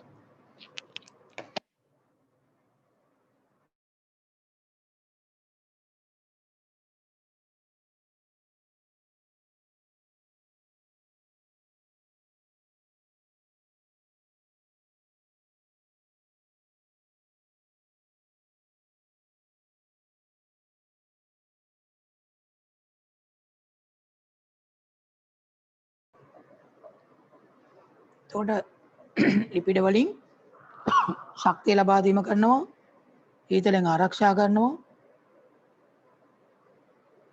ශරීරය මහත් කරන්නත් උදව් වෙනවා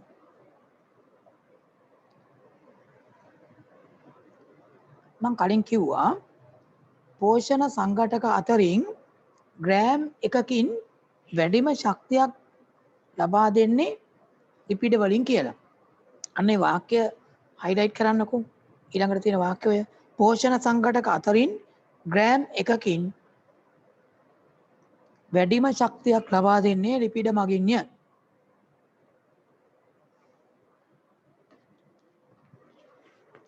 පෝෂණ සංඝටක අතරින් ග්‍රෑම් එකකින් වැඩිම ශක්තියක් ලබා දෙන්නේ ලිපිඩ මගින්. ඒ වාක්‍ය හයිලයිට් කරන්න. ලිපිඩ කියන එක කොටස් දෙකකට බෙදෙනවා. එකකට අපි කියනවා තෙල් කියලා අනිත් එකට කියනවා මේද කියලා. ලිපිඩ කියන කොටස් දෙකකට බෙදන්න පුළුවන් තෙල් සහ මේද විදිහට. එහෙනම් ඒක ලියමු එතන ලිපිඩ ප්‍රධාන මේ කොටස් දෙකයි. එකක් තෙල් අනිත් එක මේද. සාමාන්‍යයෙන් ඔය පරිසර උෂ්ණත්වයේදී ද්‍රව විදියට තියෙන ලිපිඩ තමයි තෙල් කියන්නේ. පරිසර උෂ්ණත්වයේදී ද්‍රව තත්වයේ තියෙන ලිපිඩ තමයි තෙල් කියලා හඳුන්වන්නේ. පරිසර උෂ්ණත්වයේදී ඒ කියන්නේ සාමාන්‍ය පරිසර උෂ්ණත්වයේදී මේ ඝන හෝ අර්ධ ඝන තත්වයේ තියෙනවා තමයි මේද කියලා කියන්නේ. මොනවද ලිපිඩ බහුල ආහාර? ලිපිඩ බහුල ආහාර මොනවද? අර මට ඉස්සෙල්ලා කියන්න අමතක වුණා අර ප්‍රෝටීන බහුල ආහාර ලිව්වනේ. එතනත් අර කොටුවක් තියෙන්නේ. එතන රූප කීපයක් ඇඳලා පාට කරන්නයි දාලා තියෙන කොටුව හැම එකේම එතන පොඩ්ඩක් ඇඳලා තියන්න. එතකොට ඒ පෝෂක වර්ගයට අදාළ ආහාර. හරි. ලිපිඩ බහුල ආහාර මොනවද? මට කියලා ලියන්න බෑනේ කීපයක්. ලිපිඩ බහුල ආහාර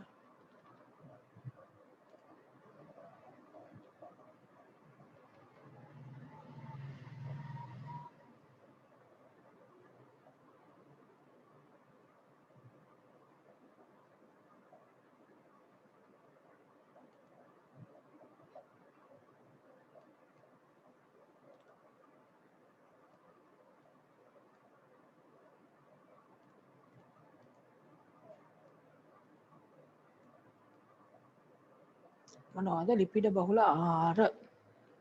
එතනත් පේන්න තියෙනවා.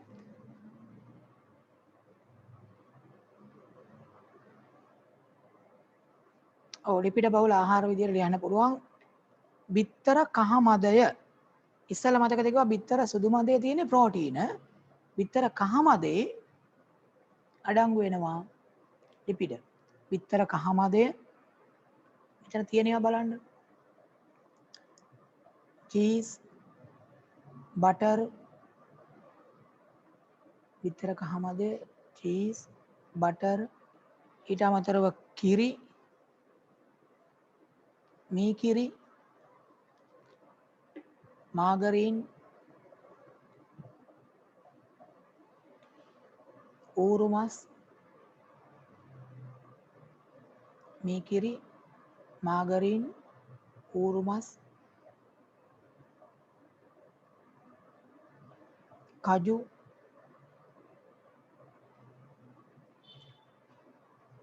රට කජු, ඒ වගේම රට කජු, තල, චොක්ලට් වගේවත් ගන්න පුළුවන්. බිත්තර ලියනකොට නිකන් බිත්තර කියලා ලියන්න බිත්තර කහමදේ කියලාම ලියන්න. බිත්තර කහමදේ, චීස්, බටර්, මාගරීන්, ඌරු මස්, මීකිරි, කජු, රට කජු, තල, චොක්ලට් මේ හැම මස් වර්ගයකම වගේ තියෙනවා. වැඩිපුර තියෙනවා ඌරු මස් වල. ඒකෙත් අර කොටුවක් තියෙනවා. එතන ආහාර කීපයක රූප ඇඳලා පාට කරන්න පොඩියට. දැන් මේ මේදය කියන එක තව මේ යම් යම් උදව් කරන අවස්ථා තියෙනවා. විශේෂයෙන් ඔය මේ ඔටුව කෙනෙක් කෙනා දන්නවනේ. එයාට අපි කියනවනේ මේ කාන්තාර එහෙම වතුර නැතුව යන්න පුළුවන් කියලා. ඒකට හේතු වෙලා තියෙන්නේ මේ ඔටුවාගේ දේහේ වැඩිපුර මේදය තැම්පත් කරලා තියෙනවා. ඊට පස්සේ ඒ මේදය උදව් කරගෙන එයා ජලය නිපදව ගන්නවා. ඒතර වතුර නැතුව වුණත් අර කාන්තාරේ ගොඩක් දුර යන්නේ එයාම නිපදව ගන්නවා අර මේදයෙන් ජලය. ඒ නිසා තමයි කාන්තාරේ පහසුවෙන් යාට යන්න පුළුවන් වෙන්නේ. ඒත් මේදේ තැම්පත් කරලා තියෙනවා යාගේ. ඒ වගේම ඔය හිම වලසගේ හැමට යටින් ඝනකම් මේද තට්ටුවක් තියෙනවා. ඒකෙන් අර තාපය පරිවාරකයක් විදිහට මේද තට්ටුව ක්‍රියා කරනවා. ඒ නිසා අර අධික සීතලෙන් ආරක්ෂා වෙන්න යාට පුළුවන් වෙනවා. එයාගේ ශරීරයෙන් තාපය පිට වෙන්නේ නැතුව ශරීරය ඇතුලේ තියාගන්න පුළුවන් අර මේද තට්ටුව නිසා. ඒක උතන තියෙනවා. ඩක් ඒක තරුවක් දාලා මම හයිලයිට් කරගන්න. ඔටුවාගේ දේහය තුළ වැඩිපුර මේදය ගබඩා වී ඇති අතර එම තැම්පත් මේදය උදව්වෙන් ජලය නිපදවා ගැනීමට ඌට හැකියාවක් ඇත. ඊළඟ හිමවලසගේ හැමට යටින් පිහිටි ඝනකම් මේද තට්ටුව තාප පරිවාරකයක් ලෙස ක්‍රියා කරමින් සීතලෙන් ආරක්ෂා වීමට හැකියාව ලැබේ. දැන් එතකොට අපි පෝෂක දැන් කීයක් ගැන කිව්වද? කාබෝහයිඩ්‍රේට් ගැන කිව්වා, ප්‍රෝටීන ගැන කිව්වා, ලිපිඩ ගැන කිව්වා. ඊළඟට තියෙනවා මේ එකටම දාලා විටමින් සහ khනිජ ලවණ. විටමින් සහ khනිජ ලවණ. දැන් මේ දෙකම ආහාරවල තියෙන්නේ පොඩි ප්‍රමාණ. සුළු ප්‍රමාණ වලින් තමයි ආහාරයක මේ khනිජ ලවණ, විටමින් වගේ ඒවා අඩංගු වෙලා තියෙන්නේ. දැන් ඔය ප්‍රෝටීන, කාබෝහයිඩ්‍රේට්, ලිපිඩ වගේ ඒවා නම් වැඩි ප්‍රමාණ වලින් තියෙනවා විවිධ ආහාරවල. නමුත් මේ විටමින්, khනිජ ලවණ අඩංගු වෙන්නේ ඊටාම සුළු ප්‍රමාණ. හැබැයි සිරුරට අත්‍යවශ්‍ය සංඝටක දෙකක්. අවශ්‍ය වෙන්නේ පොඩි ප්‍රමාණ තමයි. හැබැයි පොඩි ප්‍රමාණය නැති වුණොත් යම් යම් ශරීරේ හානිදායක තත්ත්වයන්, රෝගකාරක තත්ත්වයන් ඇති වෙන්න පුළුවන්. මොනවද විටමින් සහ khනිජ වලින් කරන කාර්යයන්? විශේෂයෙන්ම රෝග වලින් ආරක්ෂා කරන්නත්, නිරෝගී බව පවත්වා ගන්නත් මේ දෙක උදව් වෙනවා. සමහර khනිජ අඩු වුණාම යම් යම් රෝගාබාධ මතුවෙනවා. ඒ වගේම සමහර විටමින් වර්ග අඩු වුණාමත් ඒක වෙනවා. මේ විටමින්, khනිජ ලවණ තියෙනකොට සමහර රෝග වලින් අපිව ආරක්ෂාත් කරනවා. වැළඳෙන එකෙන් වළක්ව ගන්නවා. ඒ නිසා අපි කියනවා khනිජ ලවණ සහ මේ විටමින් වල කාර්යයන් විදියට පළවෙනි එක ලියමු. ශරීරය නිරෝගීව පවත්වා ගැනීම. ශරීරය නිරෝගීව පවත්වා ගැනීම. ශරීරය නිරෝගීව පවත්වා ගැනීම. දෙවැනි එක තමයි සමහර රෝග වලින් ආරක්ෂා කිරීම. සමහර රෝග වලින් ආරක්ෂා කිරීම. නිරෝගීව පවත්වා ගන්නත් උදව් වෙනවා. සමහර රෝග වලින් ආරක්ෂා වෙන්නත් ඒක උදව්වක් වෙනවා.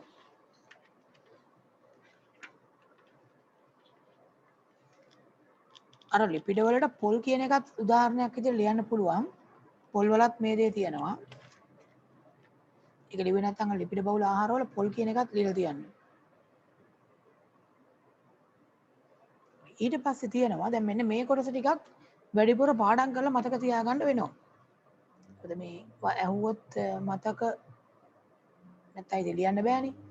ඒක ඉබේ මතක හිටින්නෙත් නෑ. මොකද මේ ටිකක් වැඩිපුර තියෙන නිසා පාඩම් කළාම මතක තියාගන්න වෙනවා. ඕනනම් අපිට මේක ලියලා කොලයක ලියලා පොඩ්ඩක් පේන තැනක බිත්ති හරි අලවලා මතක තියාගන්න පුළුවන්.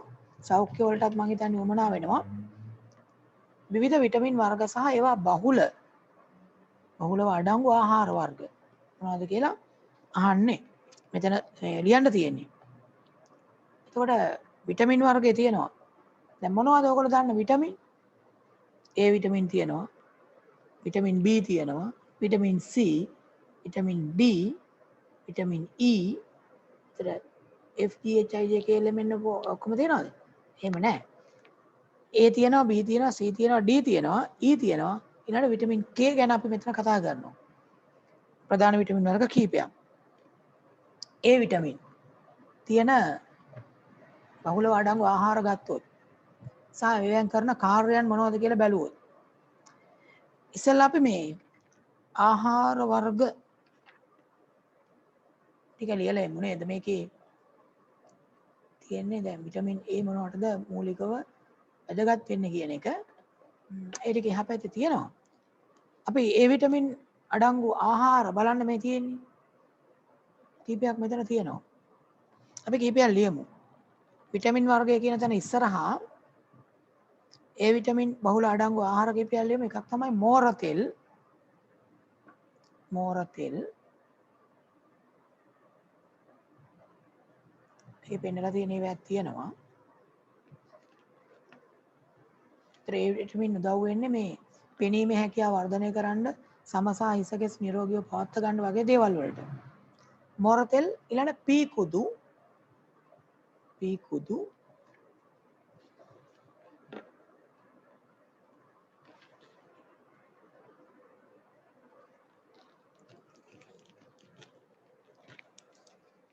ආහාර කීපයක් විතර ලියන්නකෝ. මෝර තෙල්,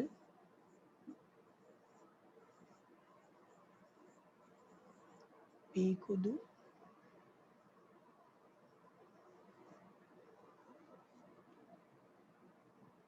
කිරි,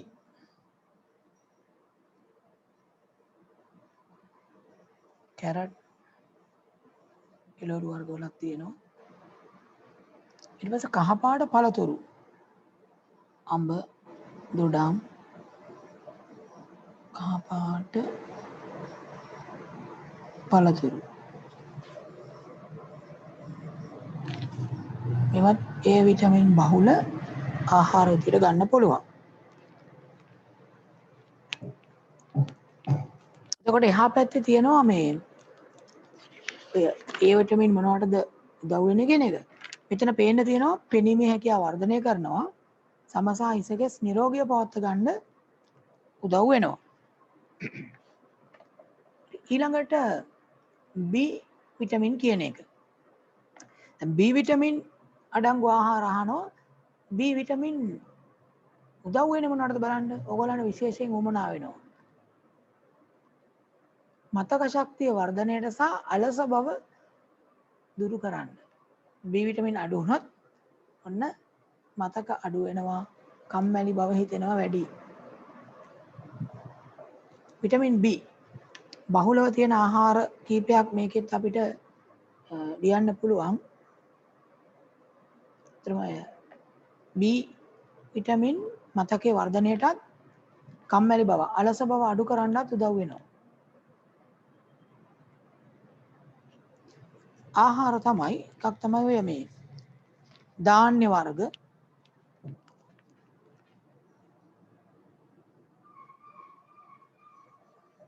ධාන්‍ය එතනක් තියෙනවා මේ විවිධ ධාන්‍ය.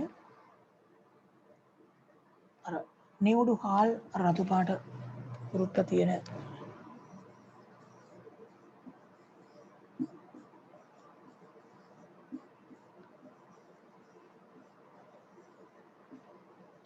නිවුඩු හාල්. ඊළඟට පලා වර්ග. පලා වර්ග වලත් විටමින් B තියෙනවා. මස්, මාළු, කිරි, තද කොළ පාට එළවලු, තද කොළ පාට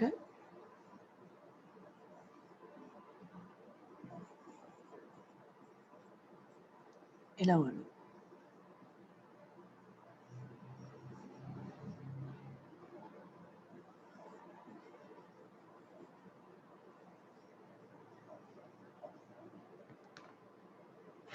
මස්, මාළු, කිරි ඒ වගේ වත් B විටමින් වැඩිපුර තියෙනවා.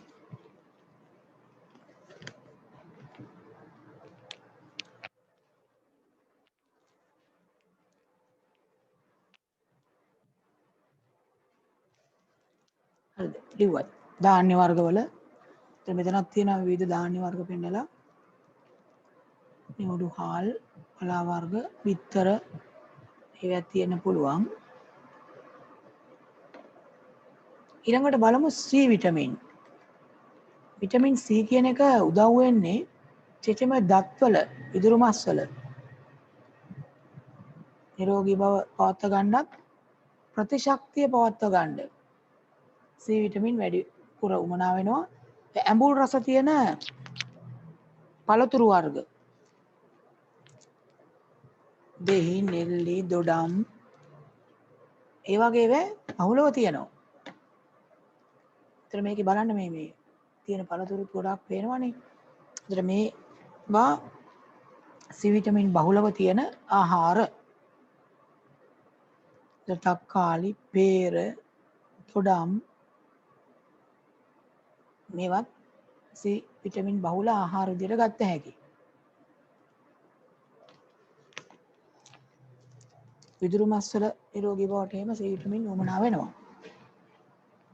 හරි. මේකේ ආහාර කීපයක් ලියමු.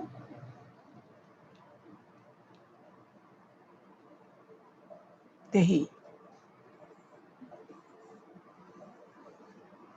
දොඩම්, ඇඹුල් රහ තියෙන පළතුරු, නෙල්ලි, තමතර ගස් ලබෝලක් තියෙනවා.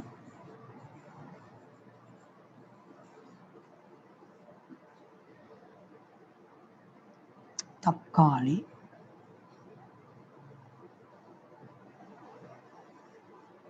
පේර,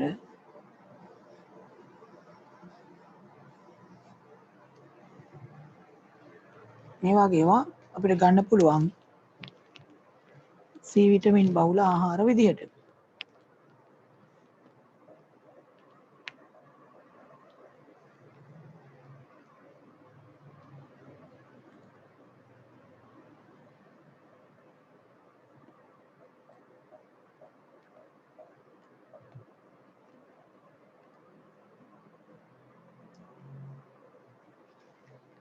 ඊට පස්සේ තියෙනවා D විටමින්.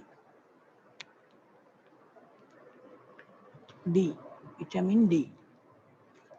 දැන් D විටමින් කියන එක උදව් වෙන මොනවටද කියලා බැලුවොත් අස්ථි වර්ධනයේට ඒ වගේම දත් දි รา යන එක මැඩපවත්ව ගන්න D විටමින් උදව් වෙනවා. අස්ථි සහ දත් වලට බලපෑම් කරන්නේ.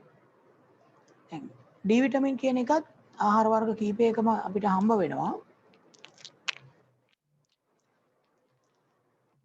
බටර් වල, මෝර තෙල් වල, බිත්තර වල, මාළු වල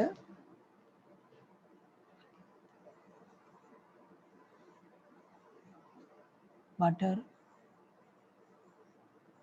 මෝර තෙල්, බිත්තර,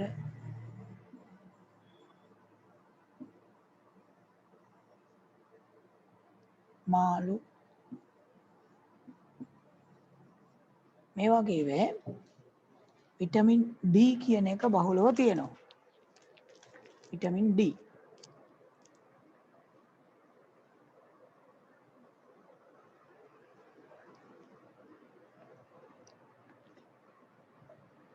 ඊට පස්සේ E විටමින් කියන එක ගත්තොත් සෛල බෙදීම ක්‍රමවත්ව සිද්ධ වෙන්න E විටමින් කියන එක උදව් වෙනවා.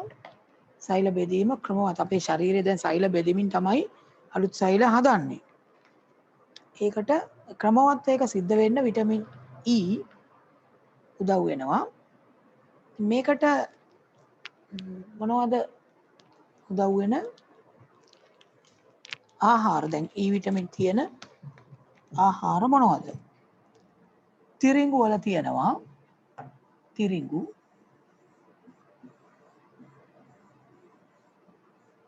ධාන්‍ය වර්ගවල,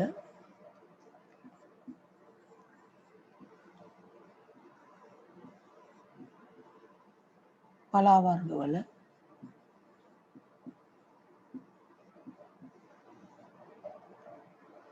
ඒ වගේම තද කොළ පාට එළවලු.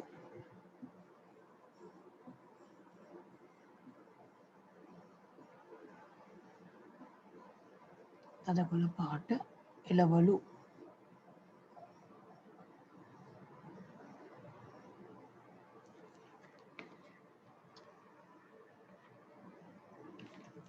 මේවා එතකොට E විටමින් තියෙන ආහාර වර්ග. විවිධ පලා වර්ගවල කොළ පාට එළවලු වල විශේෂයෙන් තියෙනවා ධාන්‍ය ඒවත් තියෙනවා. ඊළඟට K විටමින් කියන එක ගත්තාම තුවාලයක් වුණාම ඉක්මනින් මේ රුධිරය කැටි ගැහෙන්න උදව් වෙනවා K විටමින්. රුධිර කැටි ගැසීමට උදව් වෙනවා. K විටමින් තියෙනවා ගෝවා වල. ගෝවා. ඒ වගේම මල් ගෝවා, නිවිතිය,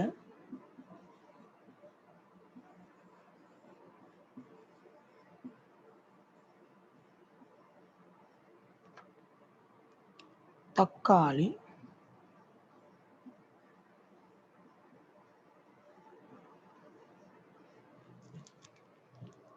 මල්ගෝවා, ගෝවා, නිවිතිය, තක්කාලි ඒ වගේ ආහාරවල K විටමින් කියන එක බහුලව අඩංගු වෙනවා.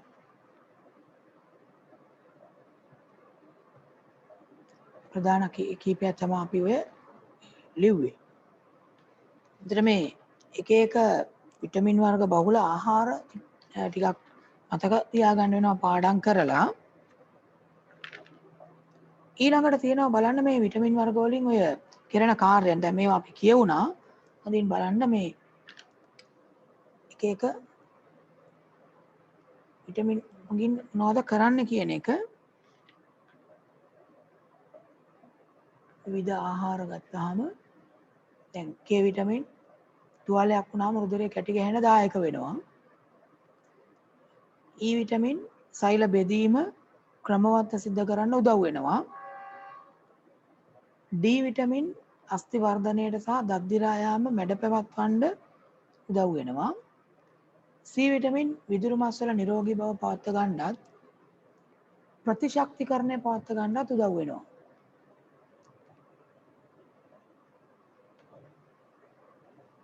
ප්‍රතිශක්තිකරණය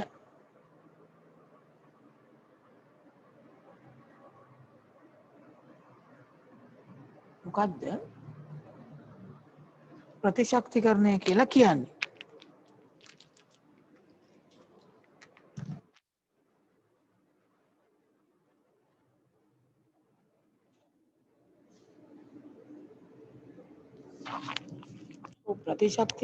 කියන්නේ මොකද්ද? රෝගවලට ඔරොත්තු දීමේ හැකියාව. රෝගවලට ඔරොත්තු දීමේ හැකියාව තමයි ප්‍රතිශක්තිකරණය කියන්නේ. ඒකට වැදගත් වෙනවා C විටමින්. ඉතින් දැන් මේ දවස්වල වුණත් C විටමින් බහුල ආහාර ගන්න එක හොඳයි. මොකද අපේ ඇඟේ ප්‍රතිශක්තිකරණය හොඳින් තියාගන්න ඕන නිසා. සාමාන්‍යයෙන් හෙම්බිරිස්සාව හැදෙන්න එනකොට එහෙමත් දෙහි දොඩම් වගේ ඒවා, peer වගේ ඒවා කණ්ඩ කියලා කියන්නේ ඒ හින්දා.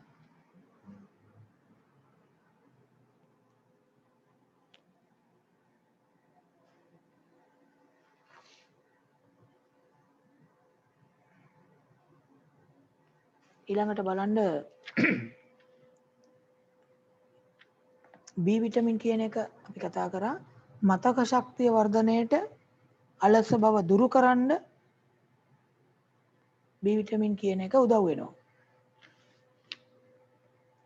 විටමින් A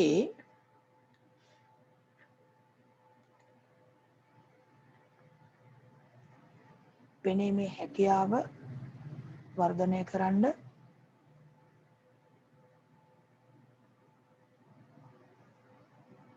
හම සහ හිස කෙස් නිරෝගීව පවත්ව ගන්න උදව් වෙන විටමින් එකක්. හරි. එතන ඊට පස්සේ දැන් තියෙනවා අර විටමින් වර්ග බහුල ආහාරවල රූප අලවන්න කියලා. ඉතින් ඔයගොල්ලන්ට එතන රූප කීපයක් අඳින්න හෝ අලවන්න පුළුවන්. විටමින් බහුල ආහාර කීපයක් මේ වගේ. හැබැයි ඒකේ වඩා හොඳ තීරු 5කට 6කට වෙන් කරලා හරි නැත්නම් ආහාරය අලවලා ඒක ළඟ අඩංගු විටමින් වර්ගය ලියන්න පුළුවන් අකුරු ටික හරි නැත්නම් වෙන වෙනම උඩින් A කියලා ලියලා ඒකට අදාළ ආහාර කීපයක් පොඩියට අඳින්න තීරු විදියට වෙන් කරලා අඳින්නත් පුළුවන්.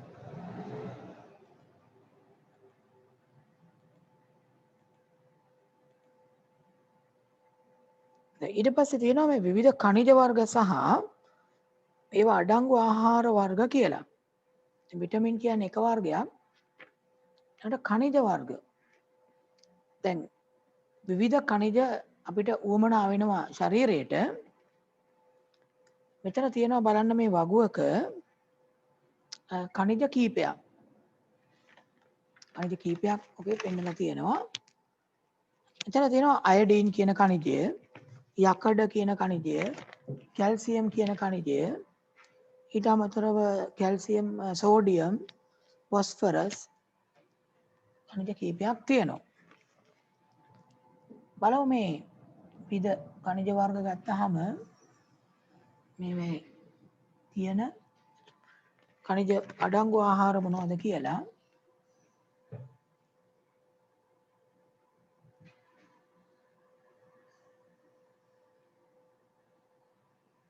ඛනිජ වර්ග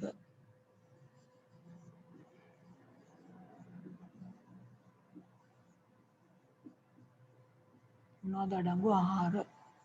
පළවෙනි එක බලන්න. අයඩීන් කියලා තියෙන්නේ පළවෙනි ඛනිජය. අයඩීන් කියන ඛනිජය. මේ අයඩීන් කියන ඛනිජය මොනවටද මේ මොනවද තියෙන්නේ?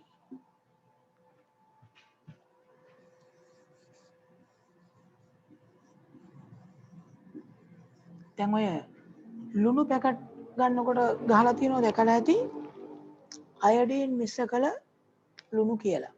එතකොට ඔය අයඩීන් මිශ්‍ර කළ ලුණු තුල අයඩීන් අඩංගු වෙනවා. අපි හැම කෑමකටම ආහාර පිසීමකදී ලුණු දානවා.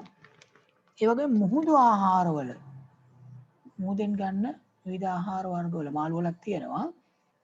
විශේෂයෙන්ම මේ මුහුදු පැලෑටි වර්ග වලින් හදපු ආහාර තියෙනවා.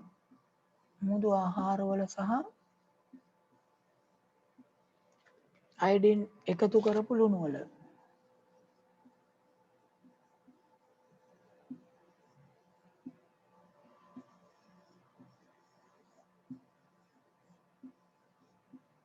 මේවා එතකොට අඩංගු වෙලා තියෙනවා.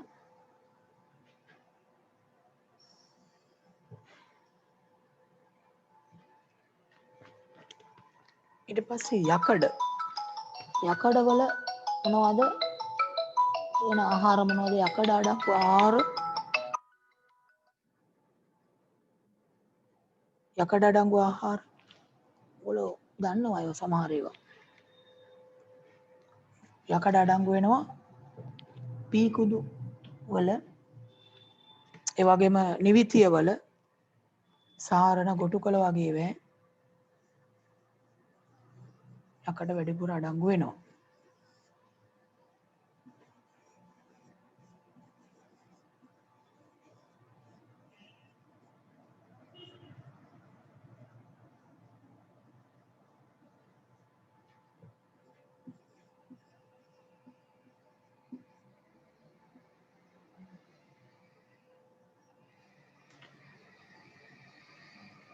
පීකුදු කියන එකක් ගන්න පුළුවන්.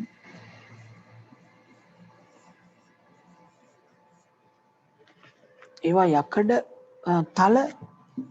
තලවලත් වැඩිපුර අඩංගුයි යකඩ කියන එක.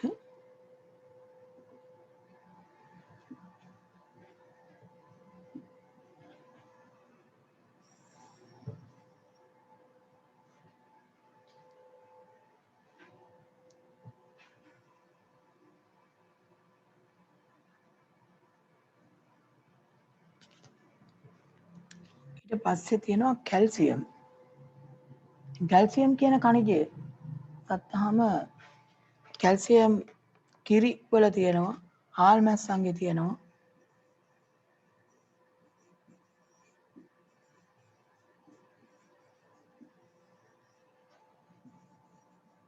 කිරි පැකට් එක ඔයගොල්ලෝ අර අඩංගු පෝෂක ප්‍රමාණ ගහලා තියෙන එකේ බැලුවොත් පේන්න තියෙනවා කැල්සියම් අඩංගු වෙලා තියෙනවා කියලා.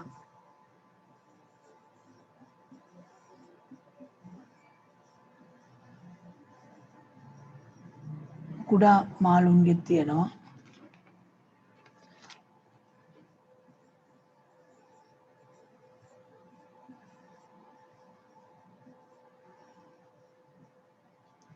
ඒවා කැල්සියම් වැඩිපුර තියෙන ආහාර විදිහට ගත්ත හැකි.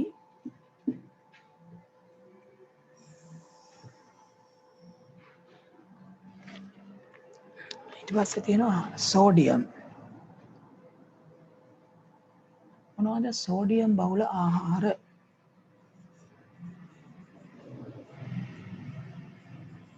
සෝඩියම් කියන කණිජය අඩංගු වෙනවා ලුණු වල සෝඩියම් තියෙනවා. ලුණු කියන්නේම සෝඩියම් ක්ලෝරයිඩ්. ඊළඟට මස්, කිරි බිත්තර වගේ ඒවාත් තියෙනවා.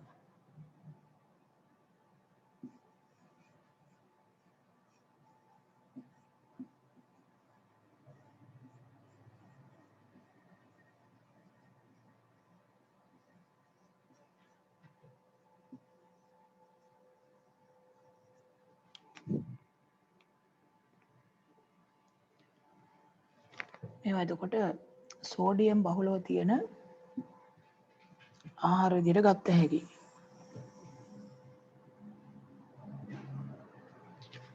ඊළඟ කණිජ විදිහට තියෙනවා ෆොස්ෆරස් කියන එක. ෆොස්ෆරස් කියන කණිජය.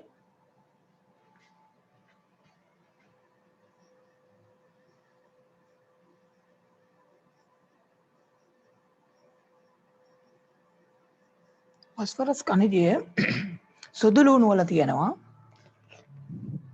කව්පි වල තියෙනවා,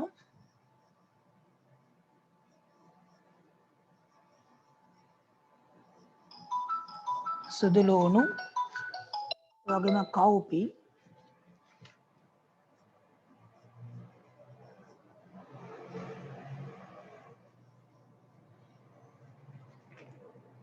මස්,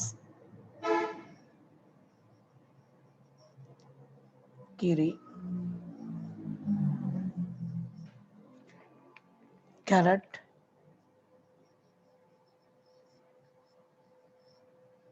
බිත්තරත් උනලා ලියන්න පුළුවන්.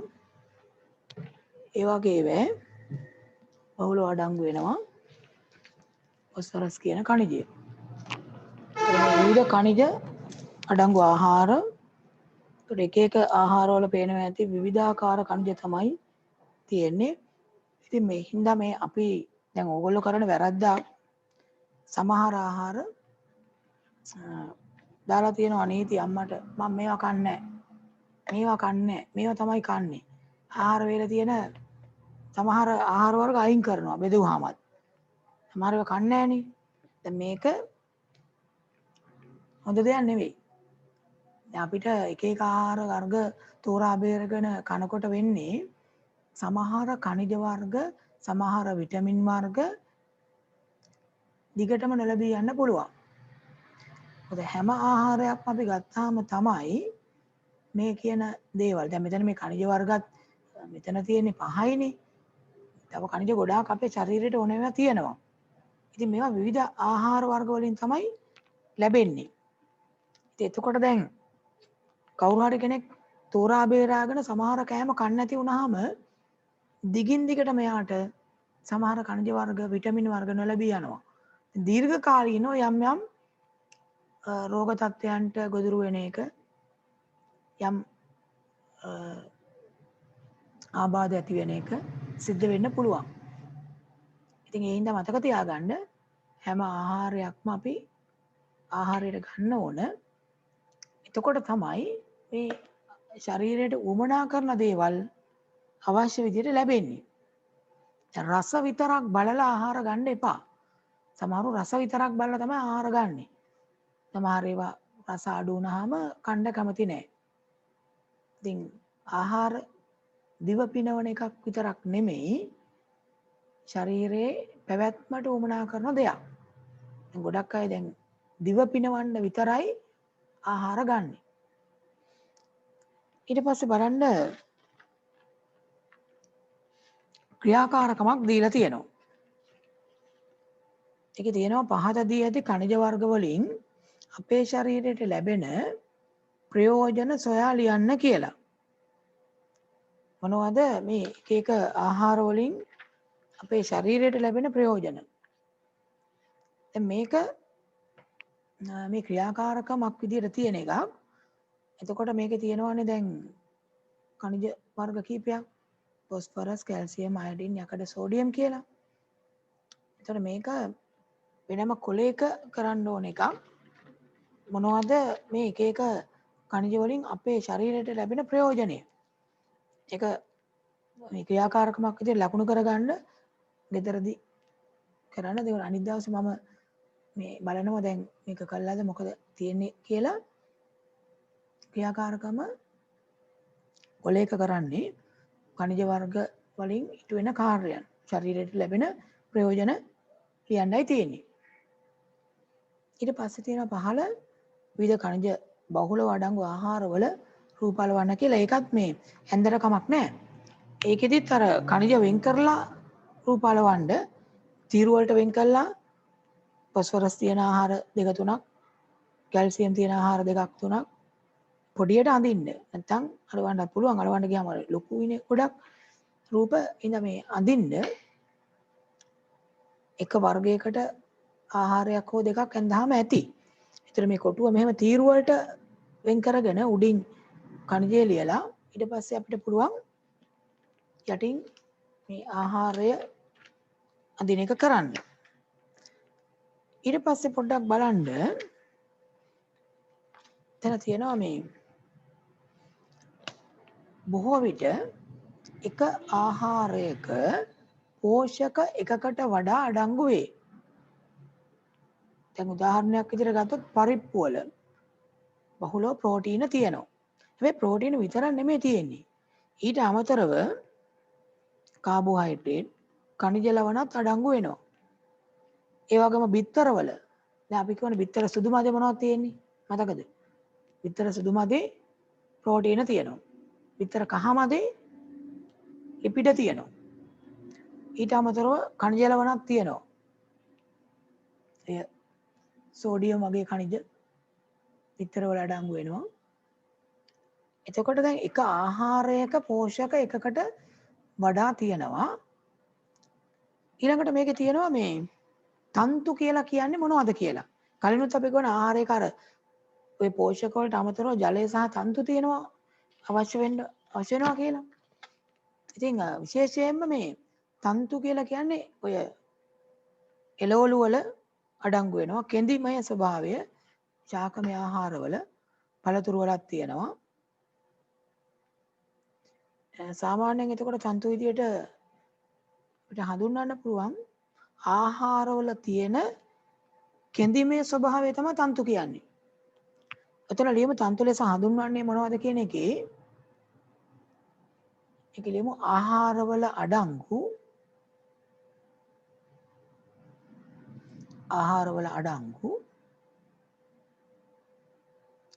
කෙඳිමය ස්වභාවය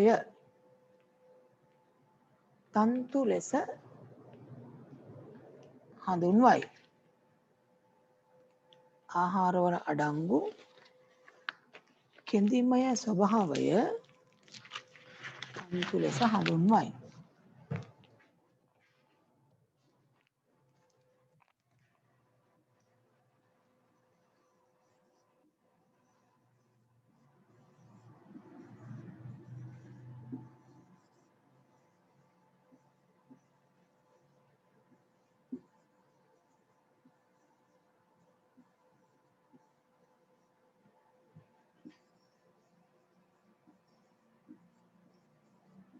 ආහාරවල අඩංගු කෙඳිමය ස්වභාවය තන්තු නම් වේ.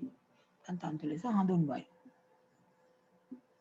විශේෂයෙන්ම එතකොට ශාකමය ආහාරවල තමයි මේ තන්තු අඩංගු වෙන්නේ. සමහර තන්තු පියවිය හැඩත් පේනවා. සමහර ඒවා අපේ සාමාන්‍ය ඇසට පේන්නේ නැහැ. ඊටාම කුඩා අන්වීක්ෂීය ඒවා. තන්තු බහුල ආහාර ගත්තොත් මොනවද කියලා බලමු. තන්තු බහුලව තියෙන ආහාර. තන්තු බහුල ආහාර. ඔය නිවුඩු හාල් වල අර රතු හාල් කියලා එහෙම අපි කියන්නේ.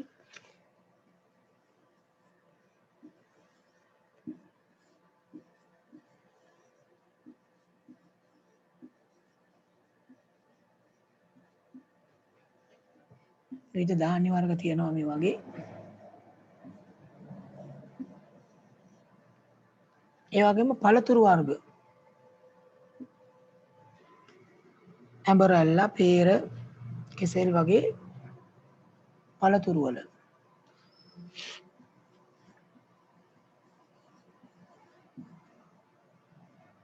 සෙනිත් මොකද කරන්නේ? පළතුරු වලට ගන්න පුළුවන් අඹ,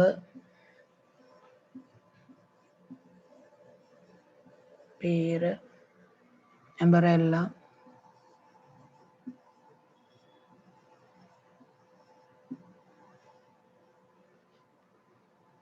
කෙසෙල්, කස්ලබු,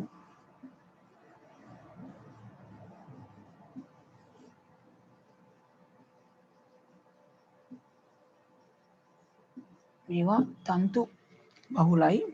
ඊළඟට එළවලු ගත්තාම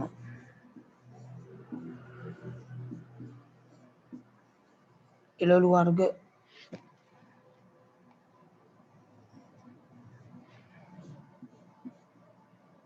කැරට්, ගෝවා,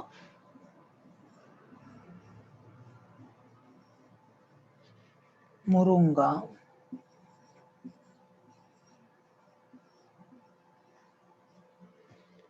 බෝංචි, රාබු ඒ වගේ ඒවා ගන්න පුළුවන්.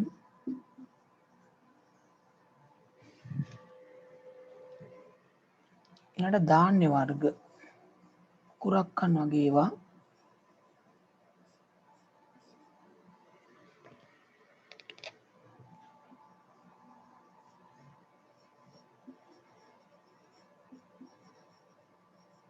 මේ කෙඳි එහෙම නැත්නම් තන්තු බහුලව තියෙනවා.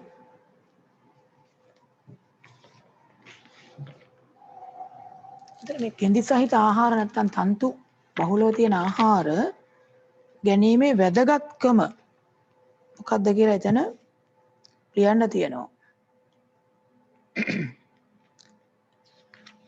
තන්තු බහුල ආහාර ඉස්සලා ලියලා ඉන්නකෝ. ඒ ටික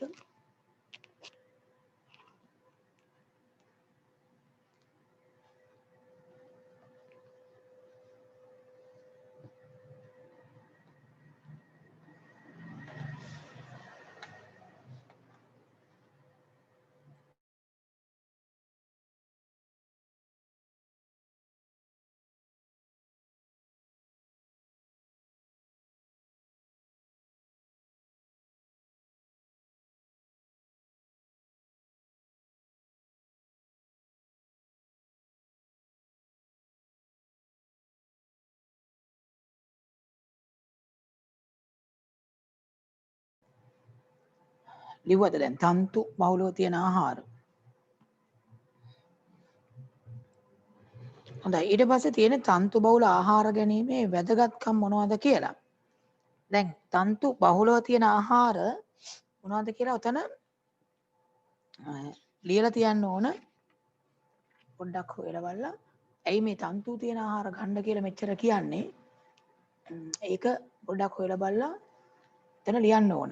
තන්තු බහුල ආහාර. දැන් මේ අද කරපු ටික හොඳට ආපහු කියවන්න විශේෂයෙන් අර සමහර ඒවා මේ පාඩම් කරලා මතක තියාගන්න දේවල් ටිකක් තියෙනවා. ඔයගොල්ලන්ට දැන් අමතර දවසක් මම ගෲප් එකට දානවා බොහෝ විට මේ බ්‍රහස්පතින්දා වෙන්න පුළුවන්. ඒක මම බලලා දාන්නම් හෙට වෙනකොට දාන්නම්.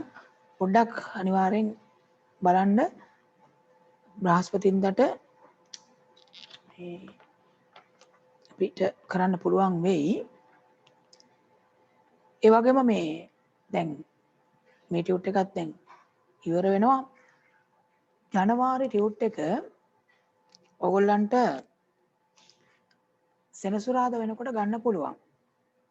සෙනසුරාදා දිනතයටත් එතකොට ගන්න පුළුවන්. මේ ඔසාකාකයටත් ගන්න පුළුවන් ජනවාරි ටියුට් එක. හැබැයි දැන් මම කලින් කිව්වා වගේම අර දැනීමකුත් දාලා තිබ්බා.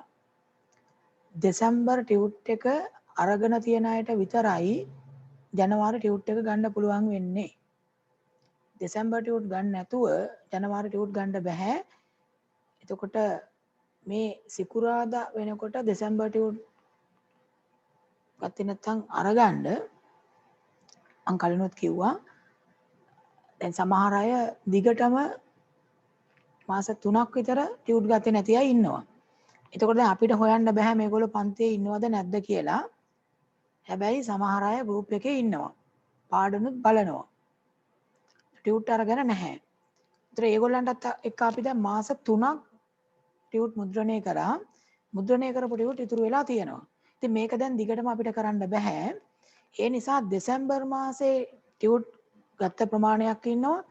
ඒ ප්‍රමාණයට තමයි අපි ජනවාරි ටියුට් මුද්‍රණය කරන්නේ. ඒ නිසා දෙසැම්බර් ටියුට් එක ගත්ත අයට තමයි ජනවාරි ටියුට් එක ගන්න පුළුවන් වෙන්නේ. එහෙම නැත්නම් ජනවාරි ටියුට් එක ගන්න විදිහක් නැතුව යනවා. ඒ විතරක් නෙමෙයි. දැන් මේ ඉස්සරහට යනකොට දෙසැම්බර් ටියුට් එක ගත්තේ නැත්නම් ජනවාරි ඔයගොල්ලන්ට සම්බන්ධ වෙන්න බැරුව යනවා ඔන්ලයින් ක්ලාස් එකට. ඒ වගේම වීඩියෝ එක බලන්නත් බැරුව යනවා. වීඩියෝ එක දානවා නමුත් ගෲප් එකේ හිටියට බලන්න බැරුව යයි. දෙසැම්බර් ටියුට් අරගෙන නැත්නම් ඒ මාසෙට අදාළව එතන ඉඳලා ඉස්සරහට දිගටම ඒ ටියුට් ගන්න අයට විතරයි සම්බන්ධ වෙන්න සහ බලන්න පුළුවන් වෙන්නේ. ඉදිරියේදී ඔයගොල්ලන්ට දීලා තියෙන අර ජොයින් නේම් එක වෙනස් වෙනවා. අලුත් පාස්වර්ඩ් එකක් හම්බ වෙනවා. ඒක මම ඉදිරියේදී කියන්න ඔයගොල්ලන්ට මැසේජ් එකක් විදියට එයි Tamanට වෙනමම ඉදිරියේදී. දැනට මේ විදියට ඒක එවනකයි යන්න පුළුවන්. ඉදිරියේදී එතකොට මේ දෙසැම්බර් ටියුට් ගත්ත කට්ටිය විතරයි ඊළඟ අවුරුද්දේ පන්තියේ ඉන්නවා කියලා අපිට සලකලා ඉස්සරහට වැඩ කරගෙන යන්න පුළුවන් වෙන්නේ. නිසා මම කලිනුත් දැන්වීමක් දැම්මේ. අදට එහෙමනම් මේ ටික කරලා අපි ඉවර කරමු. ගෲප් එක බලන්න හෙට වෙනකොට ඔයගොල්ලන්ට බ්‍රහස්පතින්දා පන්තියක් අමතරව තියෙනවා නම් මම දානවා. බොහෝ විට බ්‍රහස්පතින්දා අමතර පන්තියක් තියෙනවා. ඒක ඒ වෙලාව බලන්න බැරි වුණොත් ඒකේ වීඩියෝ එක මම ගෲප් එකට දාන්නම් ඉරිදට. අදට එහෙමනම් මේ ටික කරලා ඉවර කරමු. හැමෝටම අයබෝවන්. සුබ රාත්‍රියක්. අයබෝවන් සර්. අයබෝවන් සර්. අයබෝවන් සර්. Thank you sir. හොඳයි. අයබෝවන් සර්. good night. අයබෝවන් සර්.